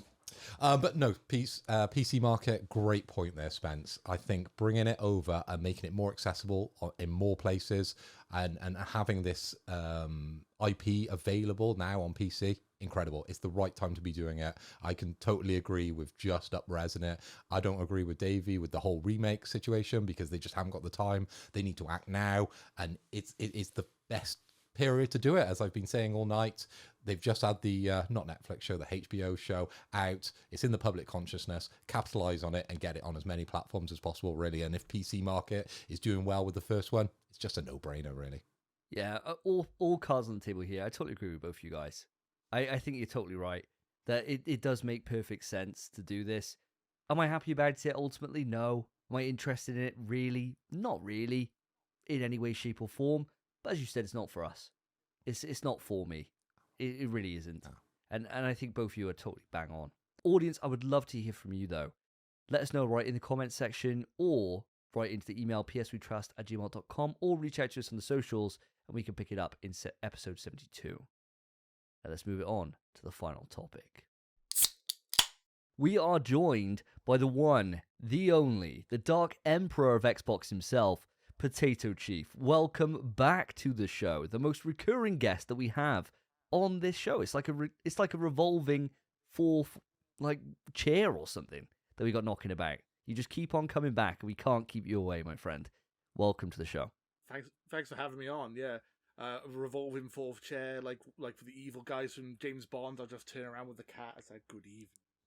How are you? Exactly right. Exactly right. Xbox Series S on your chest or something. Yeah. We can always rely on Lewis to be the bad guy on the podcast, can't we? Yeah, we can. We can. But he plays that role very, very well. You've got to be a heel, you know. Got to play to your audience. The thing is, sometimes you need to have that other opinion. You need to have a balanced viewpoint when it comes to the show. And of course, there's no surprise to anybody if you've been on Twitter for more than 2 seconds. Console wars are still as well alive now as they ever were. And we like to bridge the gap. So we like to bring on the voice of the green, the voice of Xbox, X marks the box only, Potato Chief. And why are we doing that? Well, it's because there's been some pretty major news. The Activision Blizzard deal is finally done. It is put to bed. Hopefully, this is the last we ever hear about it. Now, this deal has been going since January of 2022. Wow. And we made a judgment call around that time that after we mentioned it once, we would not mention it again until the deal concluded. That conclusion has now happened. Now, Lewis, I wonder if you would be able to be so kind as to give the audience a bit of an overview of where this deal is, what's happened over the course of this deal going through. We'll just open it up and get your thoughts on it. Very much a pleasure. So this is, as you said, it's been going on for over a year now. It's been dragging, and pretty much every single country in the world has approved it, apart from America. The FTC tried to stop it, and the CMA tried to stop it, and the CMA is the British government. So the CMA tried to block it for cloud, which is still up in the air. They're still trying to sort that out now. And the FTC took it to court and failed miserably because their court case was completely pathetic and useless and awful. And apparently Linda Khan, the person who runs the FTC, apparently has not been paying her bar tax or anything, so she's not even a legal lawyer anymore. So that's funny. She wanted a pay rise of 33%, and she had a pay cut of 25% because she's been so awful. And she got completely roasted by the Supreme Court. So it was quite hilarious, actually. So the FTC have completely failed. They tried to appeal it, and then they failed that as well. So Xbox can just close it. If they don't close it by Monday, they will owe $3 billion to Activision. So expect it to be closed over the weekend. And yeah, that's pretty much sums it up. Wow. Well, I mean, this is a pretty landmark deal. Does anyone have the costs associated with this to hand? I don't know if you know this off the top of your head, Lewis. Well, 69 billion for the actual acquisition itself, which it's not small change by any means. I'd be quite happy with like a fraction of that, to be honest. Here come the money. Here comes the money. We still got the CMA to deal with. This is the UK government. They're concerned that Xbox are going to have a monopoly in the cloud market, which is not even really a thing. Like, who the hell plays on cloud? Like, literally no one. And Xbox is saying no one plays on cloud. Like, it's our worst like segment of our business. So it's completely ridiculous. But the rumor is they're gonna sell the rights to cloud streaming to EE, which, if you got for any American viewers, is a phone provider in the UK. So we'll see what happens there. We don't know what's happening yet. That's still happening. But yeah, it's basically as soon as the FTC trial fell to pieces, the CMA just went, we're sorry, please, we'll take any deal we have available, please don't leave. Because it was literally the UK is the only country in the world standing against the acquisition. Literally everyone else accepted it, so they didn't want to look foolish. Plus the politicians and stuff have got involved now trying to stop or trying to get the CMA to change their mind because, well, it's not good for the UK economy. It would be a complete disaster if Windows pulled out of the UK, because like Windows is not, like, it's not just Xbox, it's Windows as well. So like the government runs on Windows computers and Windows stuff. So imagine the UK without a Windows, and it'd be disastrous. So they're trying to get this all sorted before the end of the weekend. So fingers crossed. Well, watch this space. I mean, the thing about it is that at this point, it's pretty much a foregone conclusion, isn't it? That it's going to wrap. And this is something that we've spoke about we every now and again it's kind of come up, but we haven't really spent too much time on it. But I think it was pretty much a foregone conclusion that it was going to go through. The biggest kind of question for myself always, whenever this has gone on, is just what does it mean for the IPs? Now, there was some breaking news today that Sony have agreed to sign a deal, which is good news for us. So it means that we still will receive Call of Duty. Now, the original post by Phil Spencer, as they always are, was just totally lacking any of the actual detail that anyone requires, which seems to be always the case with Xbox or PlayStation whenever they post any of these things out. Both sides were guilty of this. But since then, since that announcement happened this morning, it's been announced that it was actually a 10-year deal. So we got 10 years of Call of Duty remaining on PlayStation, and then we kind of go from there. Now, guys, I'm going to pass it over to you all. I'm going to come to yourself first, Lewis. Before then we move around, we'll go to Spence, and then we'll end up with Phil before I give my thoughts on this. What is your thought on the Xbox side of camp when it comes to Activision now being a member of the family? Is this something you're excited by, or does it pose a worry with the studio, the publisher itself, becoming an even larger entity than it already is? Because it's got a lot of game studios under its banner at this point. Yeah, it's very interesting. There's a lot to unpack here. So obviously the first thing you were saying about Jim Ryan finally signing the deal after crying and whining for like a year and a half. He's lucky that I don't run Xbox, because I would have been like, I'm changing the deal. Pray I don't change it any further. I would give him a much worse deal than what he's got, because he should have signed it when I gave it to you in the first place, mate. But Phil seems a bit more sensible than me and a bit more level-headed. But I would have completely given him a really bad deal because of the way he's been acting, to be honest. But that's just me. But yeah. On a serious note, though, Activision Blizzard makes Xbox on like the similar size to PlayStation when it comes to studios. I believe it's about equal now. Maybe slightly, got like one or two more. So, but obviously, PlayStation seem to be much better at organizing their studios, which is which is quite interesting to see. I mean, if Xbox didn't acquire Bethesda, we would have had a very light year this year. It would literally just be Minecraft Legends and Forza. That would literally be our only 2 games this year. So they need to expand their portfolio, and this is how they plan to do it. They keep buying big publishers because they basically want them to be self-sufficient and just run themselves, and they don't want to micromanage them. But as you can see with stuff like Redfall, that's not always a good thing. So it's going to be interesting to see how they bring them into the fold. This is not going to like, even though the deal looks like it's done, there's still going to be plenty more of stuff to sort out. This is not going to be like, oh, and now everything's sorted. Like, click your fingers, done. They've always all that sexual harassment stuff and all this bad stuff going on in Activision, so they've got to try and fix that as well. It's a lot to handle. I don't envy the people in charge. It's a big deal. But what Xbox have also been saying as well since day one is this is more of a play to get into the mobile space, which I don't think is really good for us because we're all console gamers. But they want to try and make a dent in the mobile phone space, which they didn't really have any dent at all in before this acquisition.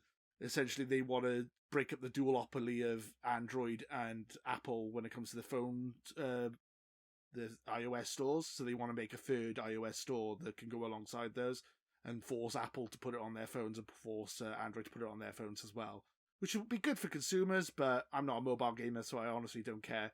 What it means for us, gamers, for me, means I'm going to have a lot more games to play on Game Pass, which makes me happy, and I'm going to be able to play Call of Duty without paying any extra money.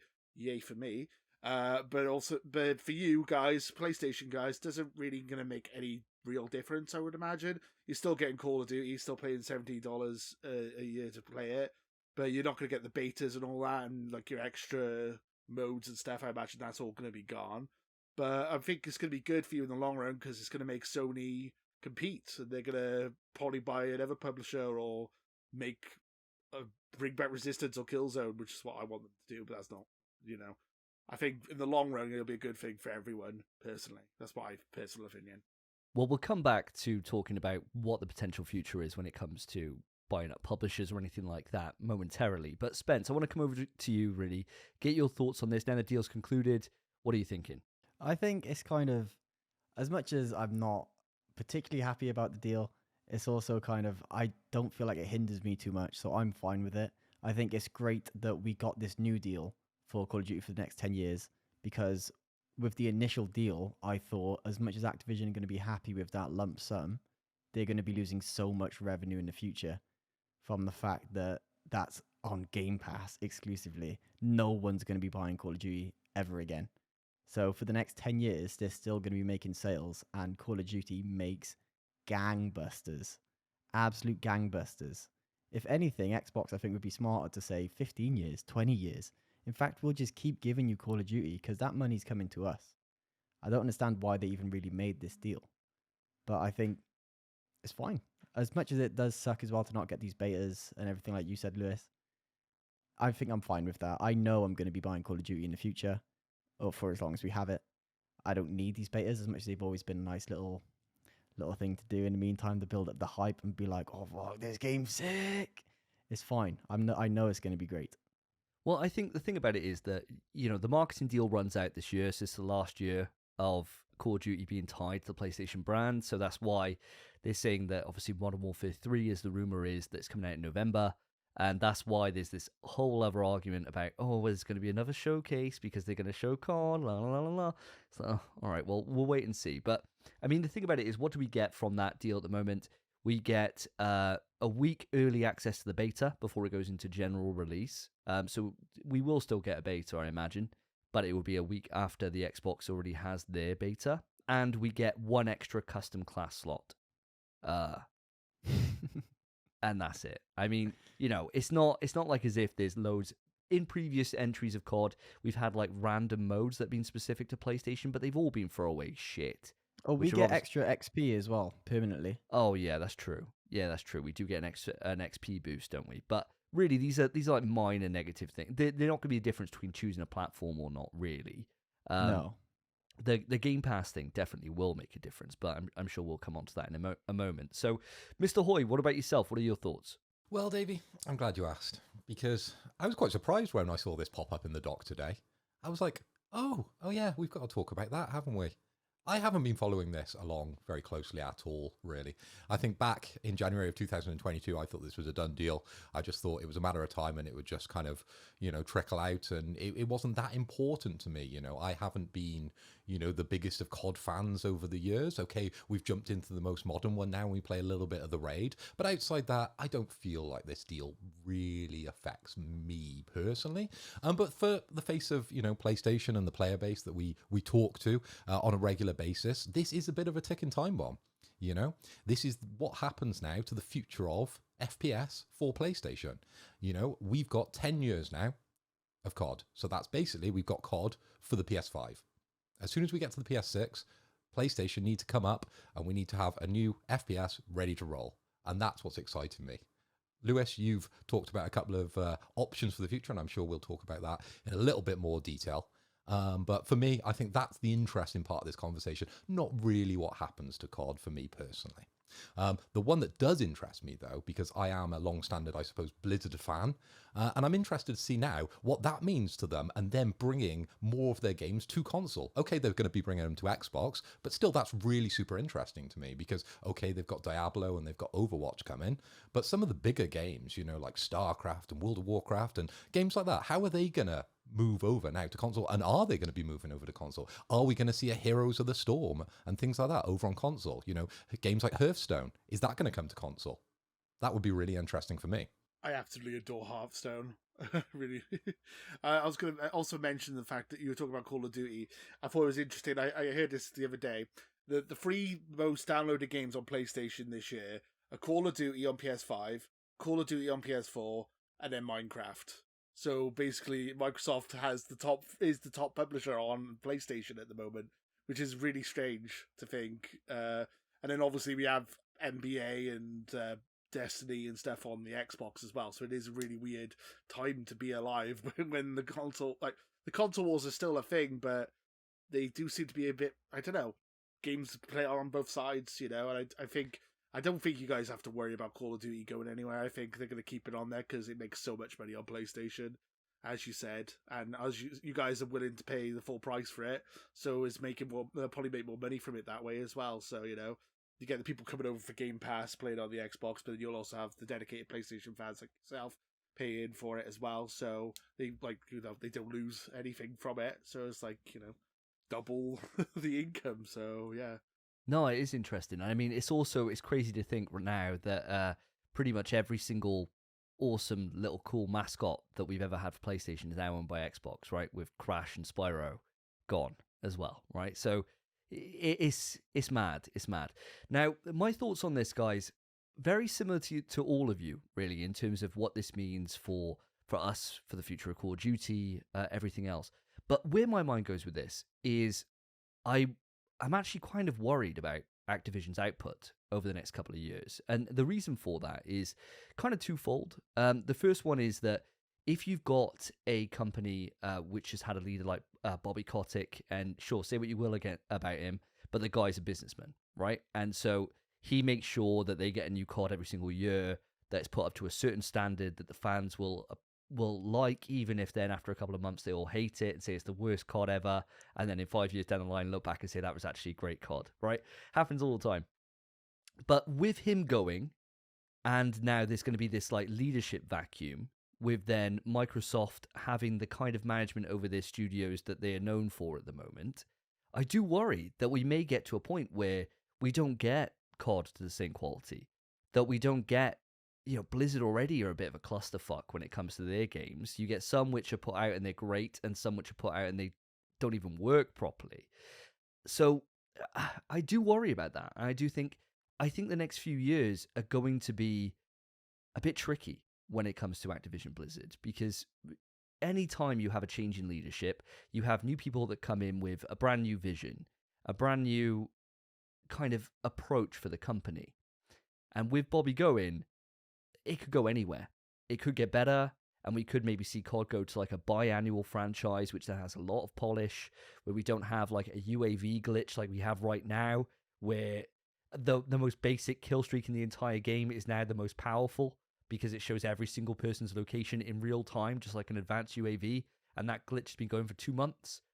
maybe we won't have that kind of stuff. Maybe they'll kind of calm down on the cosmetics and up the quality, but I don't know. And that's where my mind goes. I'm kind of a little bit more curious, I suppose, to see where we go.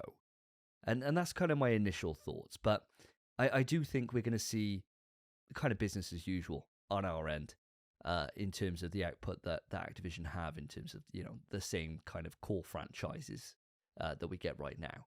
I can't see Crash or anything like that being exclusive to Xbox, but maybe they will, And to be fair, those games don't sell gangbusters anyway. They're not console sellers. It shouldn't be gutted if they do go exclusive, but we'll wait and see. The kind of closing thought before we delve this conversation off into different places from me is that I honestly don't think they're going to put COD on Game Pass for the newest entry every single year. I don't think they will. I think they'll leave it a year.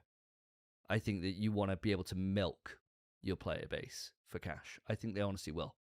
I honestly don't see why they would want to give up that revenue for that year's COD when they can have a huge splash by just saying, hey, here's Black Ops 3 on Game Pass now. Here's Black Ops 2. Here's all the classic CODs. You can play all of those, no problem. But it's a year or two before it trickles into the service. And that way then, you're not losing that money from Activision, which is a huge cash cow market for COD, but they're getting all the benefit from all the betas and all that stuff. That's how I would do it if I was running Xbox. And like kind of how PlayStation Extra do it, where it trickles in after a year or two. Don't know if anyone's got any thoughts on that before we delve off into different places. I mean, I'm pretty sure they've already said that it will be coming to Game Pass day and date already. I'm not 100% sure, but I think I have heard that.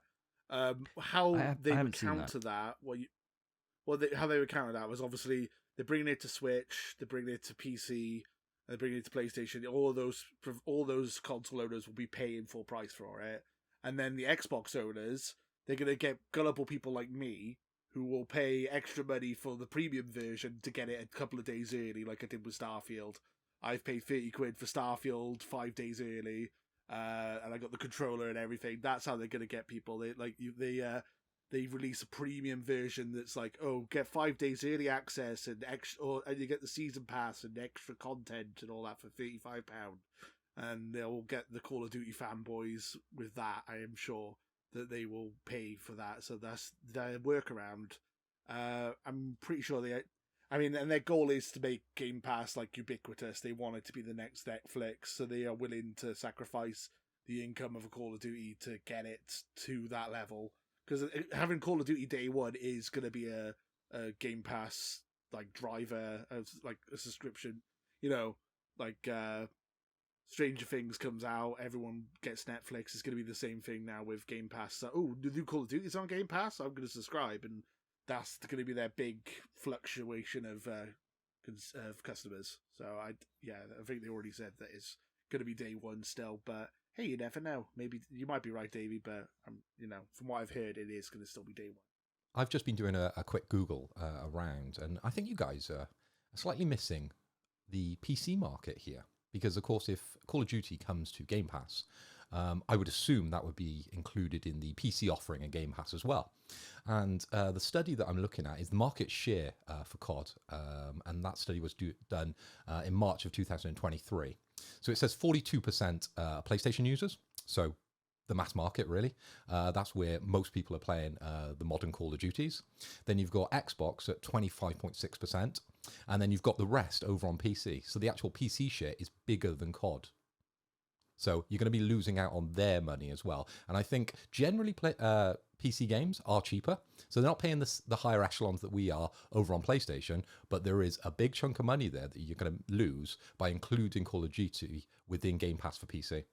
They do some with PC Game Pass. It is kind of inferior to console Game Pass. They do have those kind of like what Davey was saying about Game Pass on the console. That's usually what they like with the PC version. A lot of the time, games will come slightly later, or they'll have a slightly inferior version. So that's possible.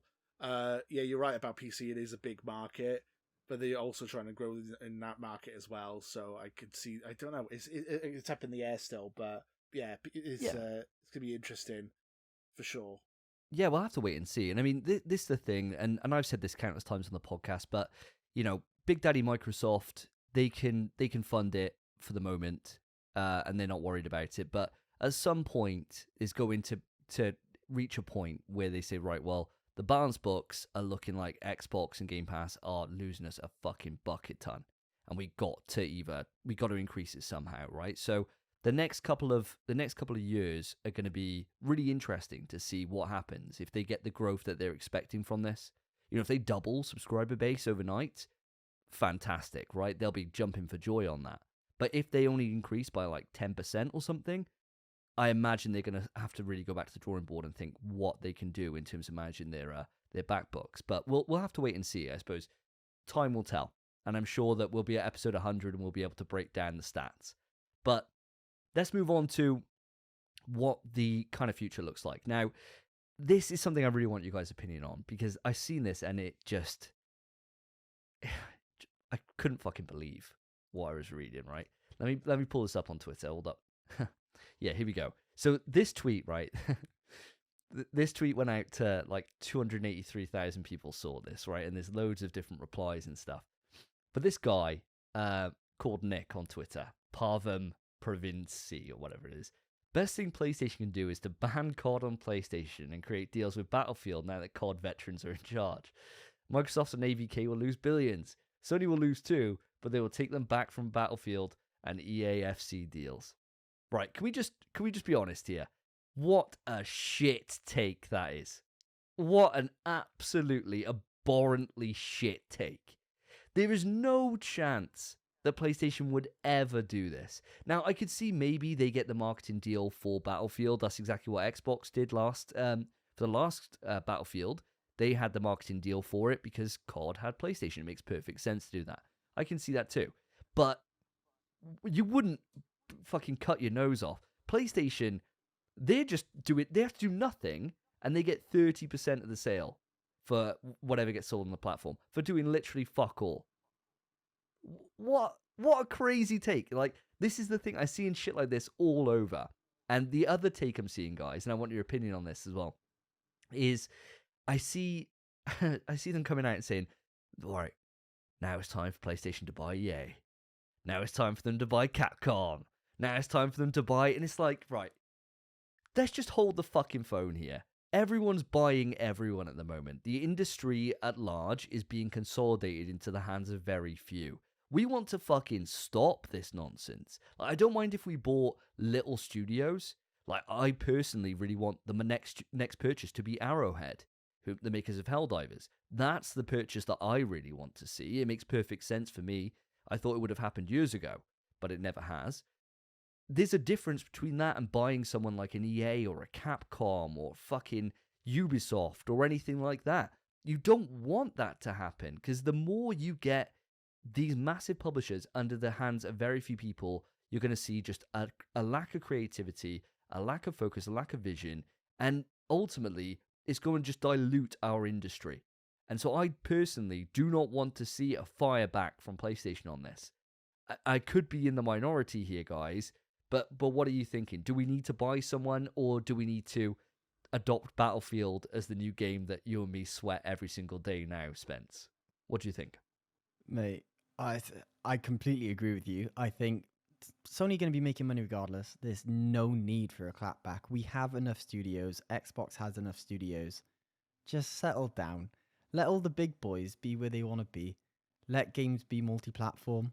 I don't understand. To be fair, we have phenomenal exclusives, but we didn't buy these studios before they after they started making them. We didn't see them make an exclusive and think, oh, we won those games for us. We bought them, and then they became as great as they are, more or less. Naughty Dog, I don't know, but yeah, Naughty Dog with class under that. Yeah, I mean Crash, and then that was it in the family, right? Yeah, I think generally you're onto something there.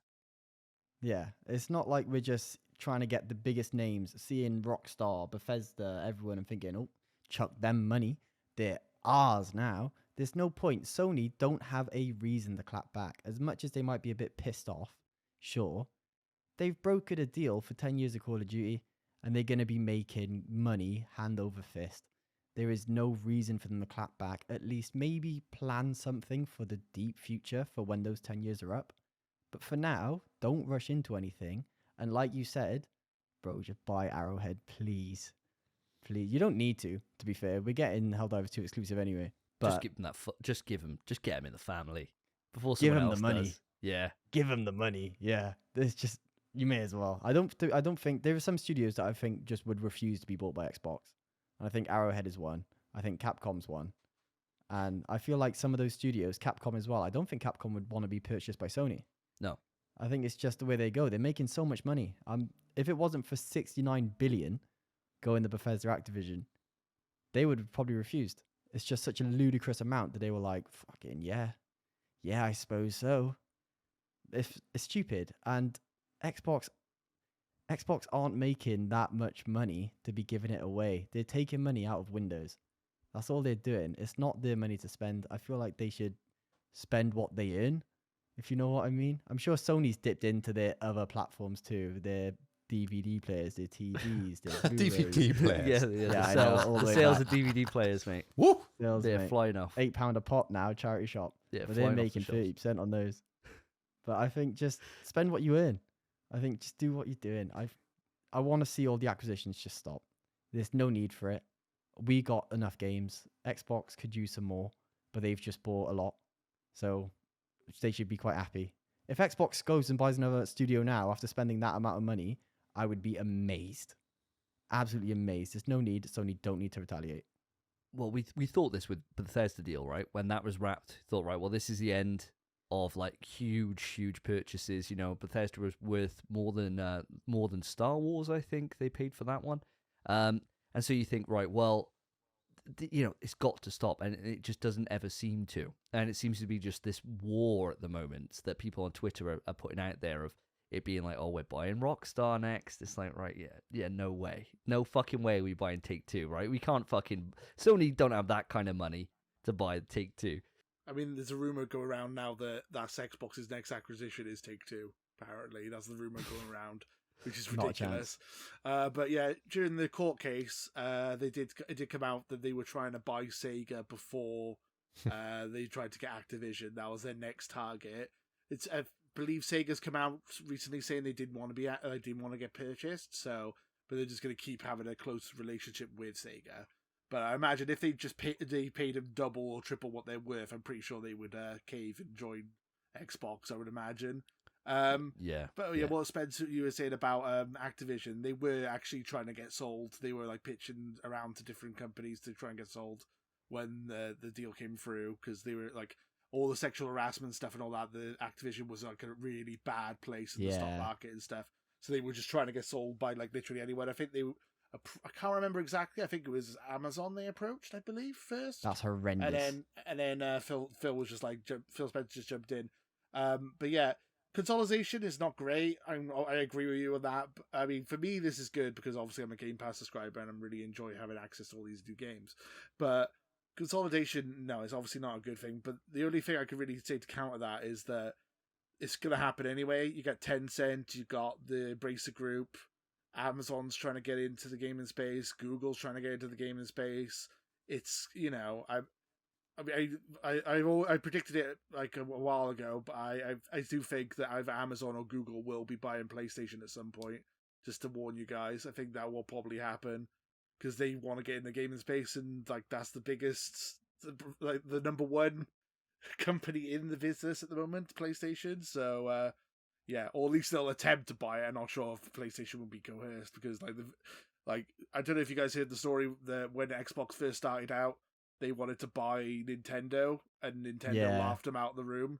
So it might be a similar thing to that with Amazon and Google. But that is something that they are looking into getting into the business as well. So I'm just happy Activision's going to Microsoft and not one of Embracer Group or Tencent personally. That's the way I see it. Well, before I hand it over to Phil, because I know he's chomping at the bit, can I just say personally, if Amazon buys Sony and they buy it outright, and I can get my PlayStation Plus in with my Amazon Prime subscription, you can fucking bet your ass I'll be singing the praises of Amazon. Right? They got a shit record for managing pretty much everything apart from Amazon itself. But hey, fucking sign me up. If I get that for $7.99 with my Prime and I get next day delivery on my PlayStation Essential stuff, fucking Do it, boys. Do it. I'll get my PlayStation Edge with a discount or something. Next day delivery for free. Woo! Sign me up. Anyway, Mr. Hoy, over to you. I was just going to butt in because I was laughing to myself because I listen to Lewis's show quite often. I'm a big fan of your Twitter, very controversial Twitter, and every 5 minutes he's talking about this new company being acquired. And I think the last couple of weeks you've been talking quite a lot about the Sega possible acquisition with Microsoft. So I've been enjoying all the banter that I've been seeing on your Twitter. Very good job. But for me, guys, all of this, I think I want to look at this as an opportunity for PlayStation, okay? I don't think it's our time, really, for us to bite back, as we're all saying. We don't need to go out and acquire a new company because PlayStation, we have quality in our locker already. We don't need to go out and acquire a new company to fight off this COD rival, in my opinion. I feel like the studios we have at the moment, we could invest within those, invest internally. We've now got 10 years, as I said at the start of the show, to start piecing together the next FPS for the PlayStation 6. And I think that's what we should be putting our time, our effort, our hopes and our prayers into, not about let's acquire Capcom, let's go and buy whoever, Disney or whoever, I don't know, right? I don't care. We don't Disney. need to be buying companies. We have it in our locker. That's a good thing. I So mean, I let's move- think Disney would be buying Sony. I mean, it'd be the other way around because Disney has a lot more money than Sony. yeah. I think that's definitely. The I mean, case. you guys have got. You guys have got Foam Stars. I'm sure that'll be like pretty good. I mean, you know. Yeah, we leave that. We leave that to the side. Fuck Foam Stars. Fuck Foam Yeah. Stars. On a serious note, though, you've got Marathon, which I'm really excited for, and I'm really jealous that you guys are going to be getting that. Like, well, it's coming to Xbox as well, but you know, Marathon, I'm really excited for because I'm a big Bungie fan. So, Well, this is what I was going to say is that we got a couple of live service games now, which were announced at the showcase, which we're seeing for next year, which will give us a couple of shooters in the back catalog, which would be quite nice. And as you said, Lewis, they're open to everyone, which is the best place for some kind of live service game to be a multi-plat, definitely. For me, what I'm hoping we see, guys, is I want to see some of these old games which have reverence within the PlayStation community. I want to see them get a fresh pair of legs to run and to be single player stories with great multiplayer modes. That's what I want. I want to see some Resistance, some Killzone, some of these kind of IPs that have long been just collecting dust now. I want to see them return, or if not, if we're not even going down that avenue, I want to see someone like Naughty Dog take on an FPS. Somebody with that kind of caliber in their studio. Naughty Dog are always trying to change. They never stick with an IP for that long. I mean, Uncharted lasted from the PS3 generation and then one entry on one and DLC on PS4. Last of Us looks like it's probably going down the same route. I mean, we're going to have this multiplayer game, and then after that, Last of Us 3, I imagine, is where the series ends. I assume. Unless they decide to milk that horse for a little bit longer. Milk that horse. Milk that cow.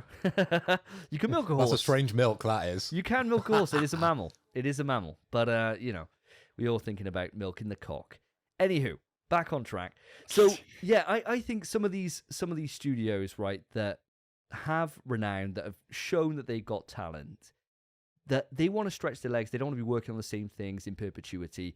Let's give them a chance to try on FPS. And I think there's not really a studio, apart from Media Molecule, that I think couldn't handle it. I think Media Molecule can't handle fucking making any kind of game, to be honest with you. That's why they get the community to do it themselves.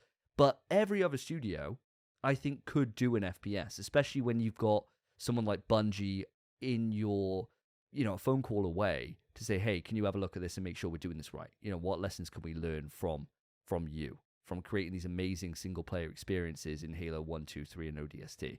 So I think, you've got a studio that has that caliber already built in. Lean on them, push out some new IP. That's what PlayStation's all about. It's all about new IP and just not relying on everything. We don't have the same kind of pillars, that Xbox had for a long time, where it's Gears, Forza, Halo. We never really had that in PlayStation apart from God of War. That's the only one that seems to just last console to console, and, of course, Gran Turismo. But that's my thoughts, guys. What are you thinking? What are you thinking, Lewis? We'll come around to you. We'll go in a different order. What do you think? Do you think we need to revive some of these old ones or create new? What's your thoughts? I mean, obviously the idea is always to create new, but the world we live in, everything like needs a brand recognition. You need to have stuff that people recognize to they sell better. I mean, yeah, you could obviously say from the people who brought you The Last of Us. I mean, you could have that at the beginning, that works. But like, brand recognition is a really big thing, really. I think, bring back Killzone. I prefer Killzone to Horizon personally, so I would totally be happy with a new Killzone if Guerrilla went back to it. I mean, I doubt they will, but I would love that.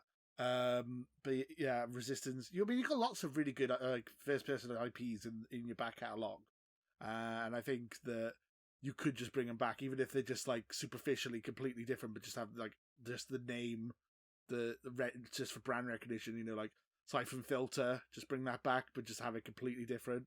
Just like a first-person shooter that has nothing to do with the original game, just call it Siphon Filter, because that will probably bring people back who are nostalgic. I don't know.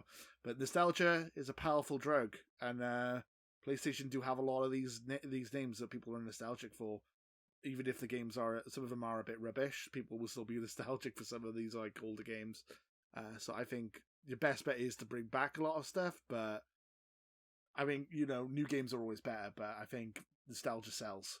Well, it's definitely a drug we all are very fond of, and especially in this world of remakes, as we were speaking about earlier on the show, it's only going to keep going, unfortunately. Well, fortunately and unfortunately, there's some which are shocking and should never ever see the light of day again, and others that, yeah, well, just amazing, like Dead Space. But, Mr. Hoy, you mentioned about a 10-year plan, 10 years or whatever to get something booted up and ready to go, get it out the door to compete with the big boys in Xbox.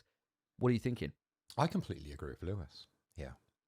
I agree that we have, some amazing names and some amazing names that we could almost reimagine now for the future of PlayStation. And I want to cast your minds back now to PlayStation 3. And it's a game I think that we all have fond memories about. And we reference quite a lot on this show. And it's the massively action game MAG.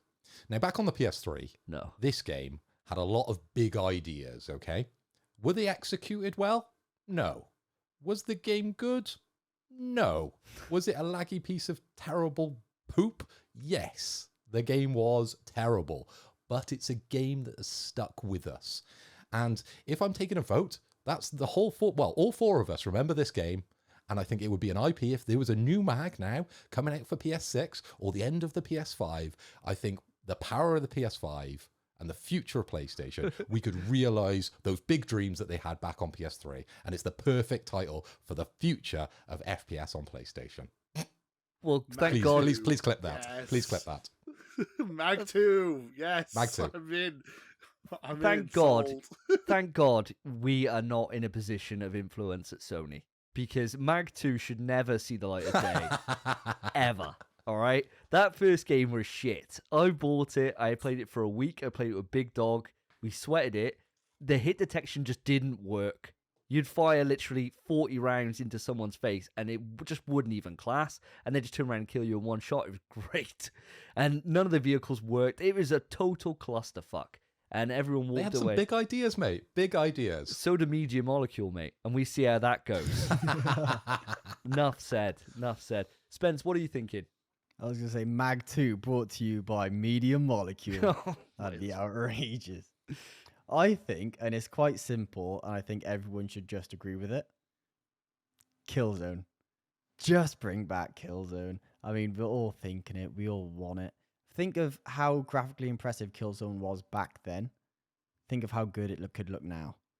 And not some cross-plat PS4, PS5 cross-generation thing. PS5 exclusive Killzone. It would be sick. And you could have like a little Q-Lite version. I still think Killzone Shadowfall is still one of the most beautiful games I've ever seen. It is a PS4 launch game. It's incredible what they did with Killzone Shadowfall, to be fair. So, yeah. Oh, is it Shadowfall? Yeah, I think that's what it's called. I think it was called Shadowfall, yeah. I think it was Shadowfall, yeah. Yeah. Yeah, it is Shadowfall. Yeah. It was, but yeah, it was beautiful. Stunning. Absolutely beautiful game. And that was like the main reason I bought PS4 day one. I was like, yeah, that looks so rad. Like, can't wait to play it. It looks so cool. Great Yeah, game. So, yeah, I agree with you. Bring back Killzone. Definitely, yeah. I mean, Christ, 100%. Those games Or were Haze. immense. Haze, fuck Or no. Haze 2. Haze was not No, owned no, by no, us, no, thank no, you. no, Haze, no, Haze Haze, was no, not no, done no, by no. us. No. Don't push that So, on us. say bring The back Halo Dog killer. Sisters. Yeah, it was. It was amazing. I love Dear Haze. Dear God. I remember playing the demo for Haze, right? And all the magazines, all the PlayStation official magazines at the time were like, the next Halo killer. This is it. It's PlayStation exclusive, done by Ubisoft, whoever it's done by. And I remember I boot the demo up and I was like, why does everything look so muddy? It looked like it was 540p. And I was like, maybe it's just a demo. It's going to be better on release, right? And I ended up going around my mate's house who had Haze, and I fired it up. And I was like, oh no. Oh no, this looks like a PS2 game, man. And it was just bad. It was just absolute cheeks. They were just trying anything to be the next Halo killer. Christ. Nothing ever could. Halo killer, man. That's a term I haven't heard in a while. And it's funny that the Halo killer at the end of the day was Bungie or 343. 343, yeah. Yeah. It was a 343, Halo yeah. killer was the So it was suicide.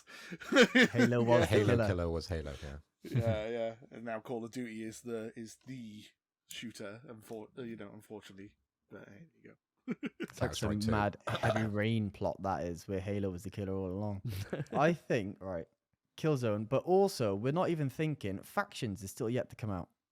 Factions could be the multiplayer game that we need.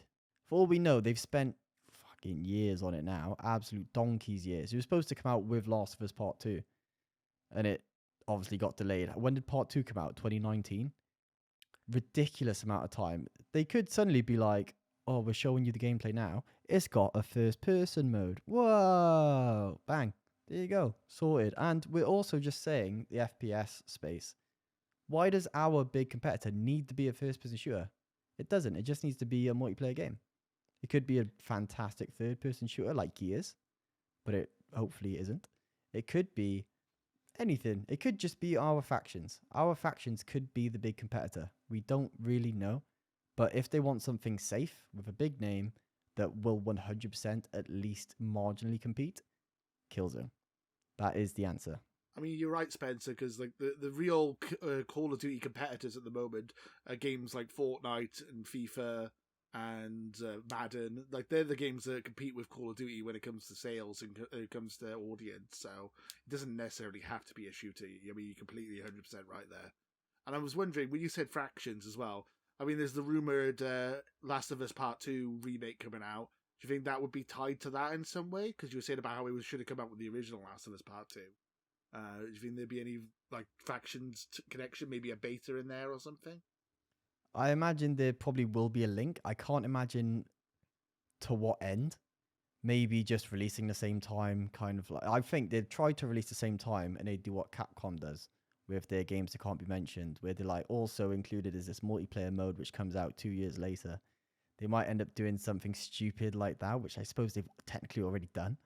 But I think they'll probably try. I think they'll both be the same engine, 100%, and they'll both have the same graphical fidelity. Probably Factions may be worse, because obviously it's a non-linear experience. But I think they'll definitely try and do something with the two. But I think they'd kind of be shooting themselves in the foot if they paired them together as a package, because people will buy both. So I think it's smarter to keep them separate. I know we're going off the topic a little bit, but the way to launch it is a second disc, a little demo disc that you've got to buy the game and you get the demo disc for Factions. That's the way I would do it.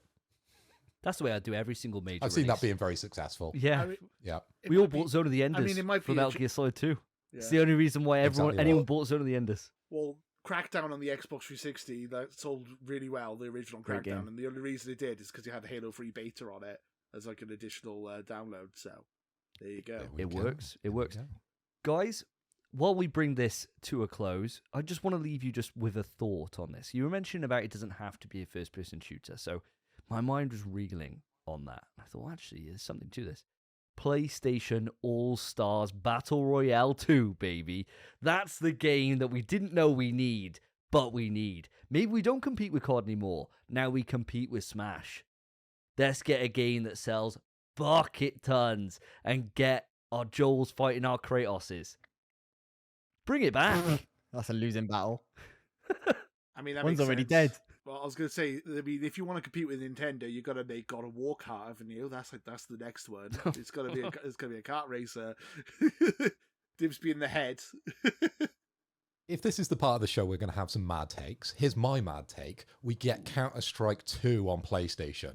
Bring that to PlayStation. That would compete, bro. Yeah. Yeah. No. Yes. Strongly It would disagree. compete. Yeah. Bring it over. Bring it over. Fuck it. Why not? Didn't Source come over? Was it Source? We Yeah, had with Valve. CS:GO. We had CS:GO. CS:GO. On. It was part of the. Was it part of the Orange Box? It might have just been its own thing. But the issue was Valve didn't have a grip on controllers back then, so it controlled like arse, like the worst any game has ever controlled ever.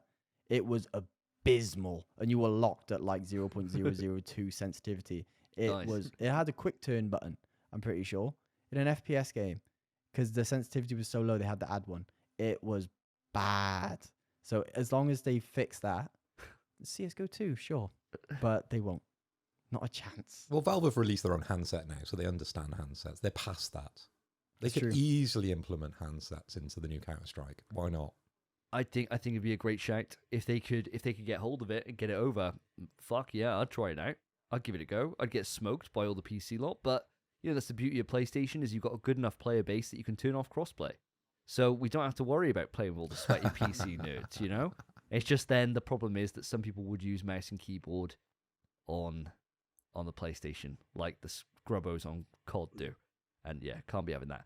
Anyway, guys, I think that was a lovely little discussion. It didn't get too heated. Is there anything that anybody else wants to bring up on this deal closing or the future of PlayStation, what we need to do, or shall we bring the show to a close? All I want to say, I'll say one thing. Now that this is finished, Twitter, shut up, please. I'm sick of seeing it. I've been seeing it for the last year, over a year. It's done. Stop talking about it. I'm good. Yeah.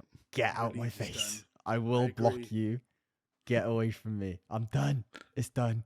I don't need to hear about it, please. You can unmute Lewis now on Twitter, Spence. Yeah. Not yet. Give it a few months. Amen, brother. I'm sick of talking about it as well. I'm glad that this is hopefully the last time that we do need to mention this and that this whole escapade is behind us. Thankfully, we only mentioned it twice over a year and a half. So that's not bad going, really, all things considered, is it? Thank God we weren't talking about this every week. It would drive me nuts. But with that bombshell, news, and of course, with having a special guest on the show with Lewis, I want to say it's been an honor to have you on the show again, Lewis. I really, really appreciate your takes for Xbox and having you as the Xbox expert on the podcast. Thank you so much.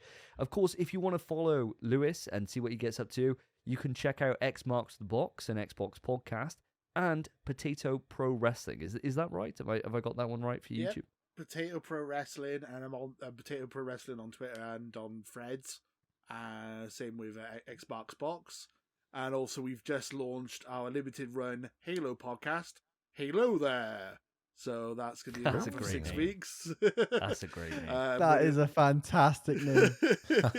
So we're going to hopefully have that for 6 weeks, and then we're going to be moving over to Starfield. Hopefully have a Starfield podcast for a couple of weeks as well. So I haven't got a name for that one yet.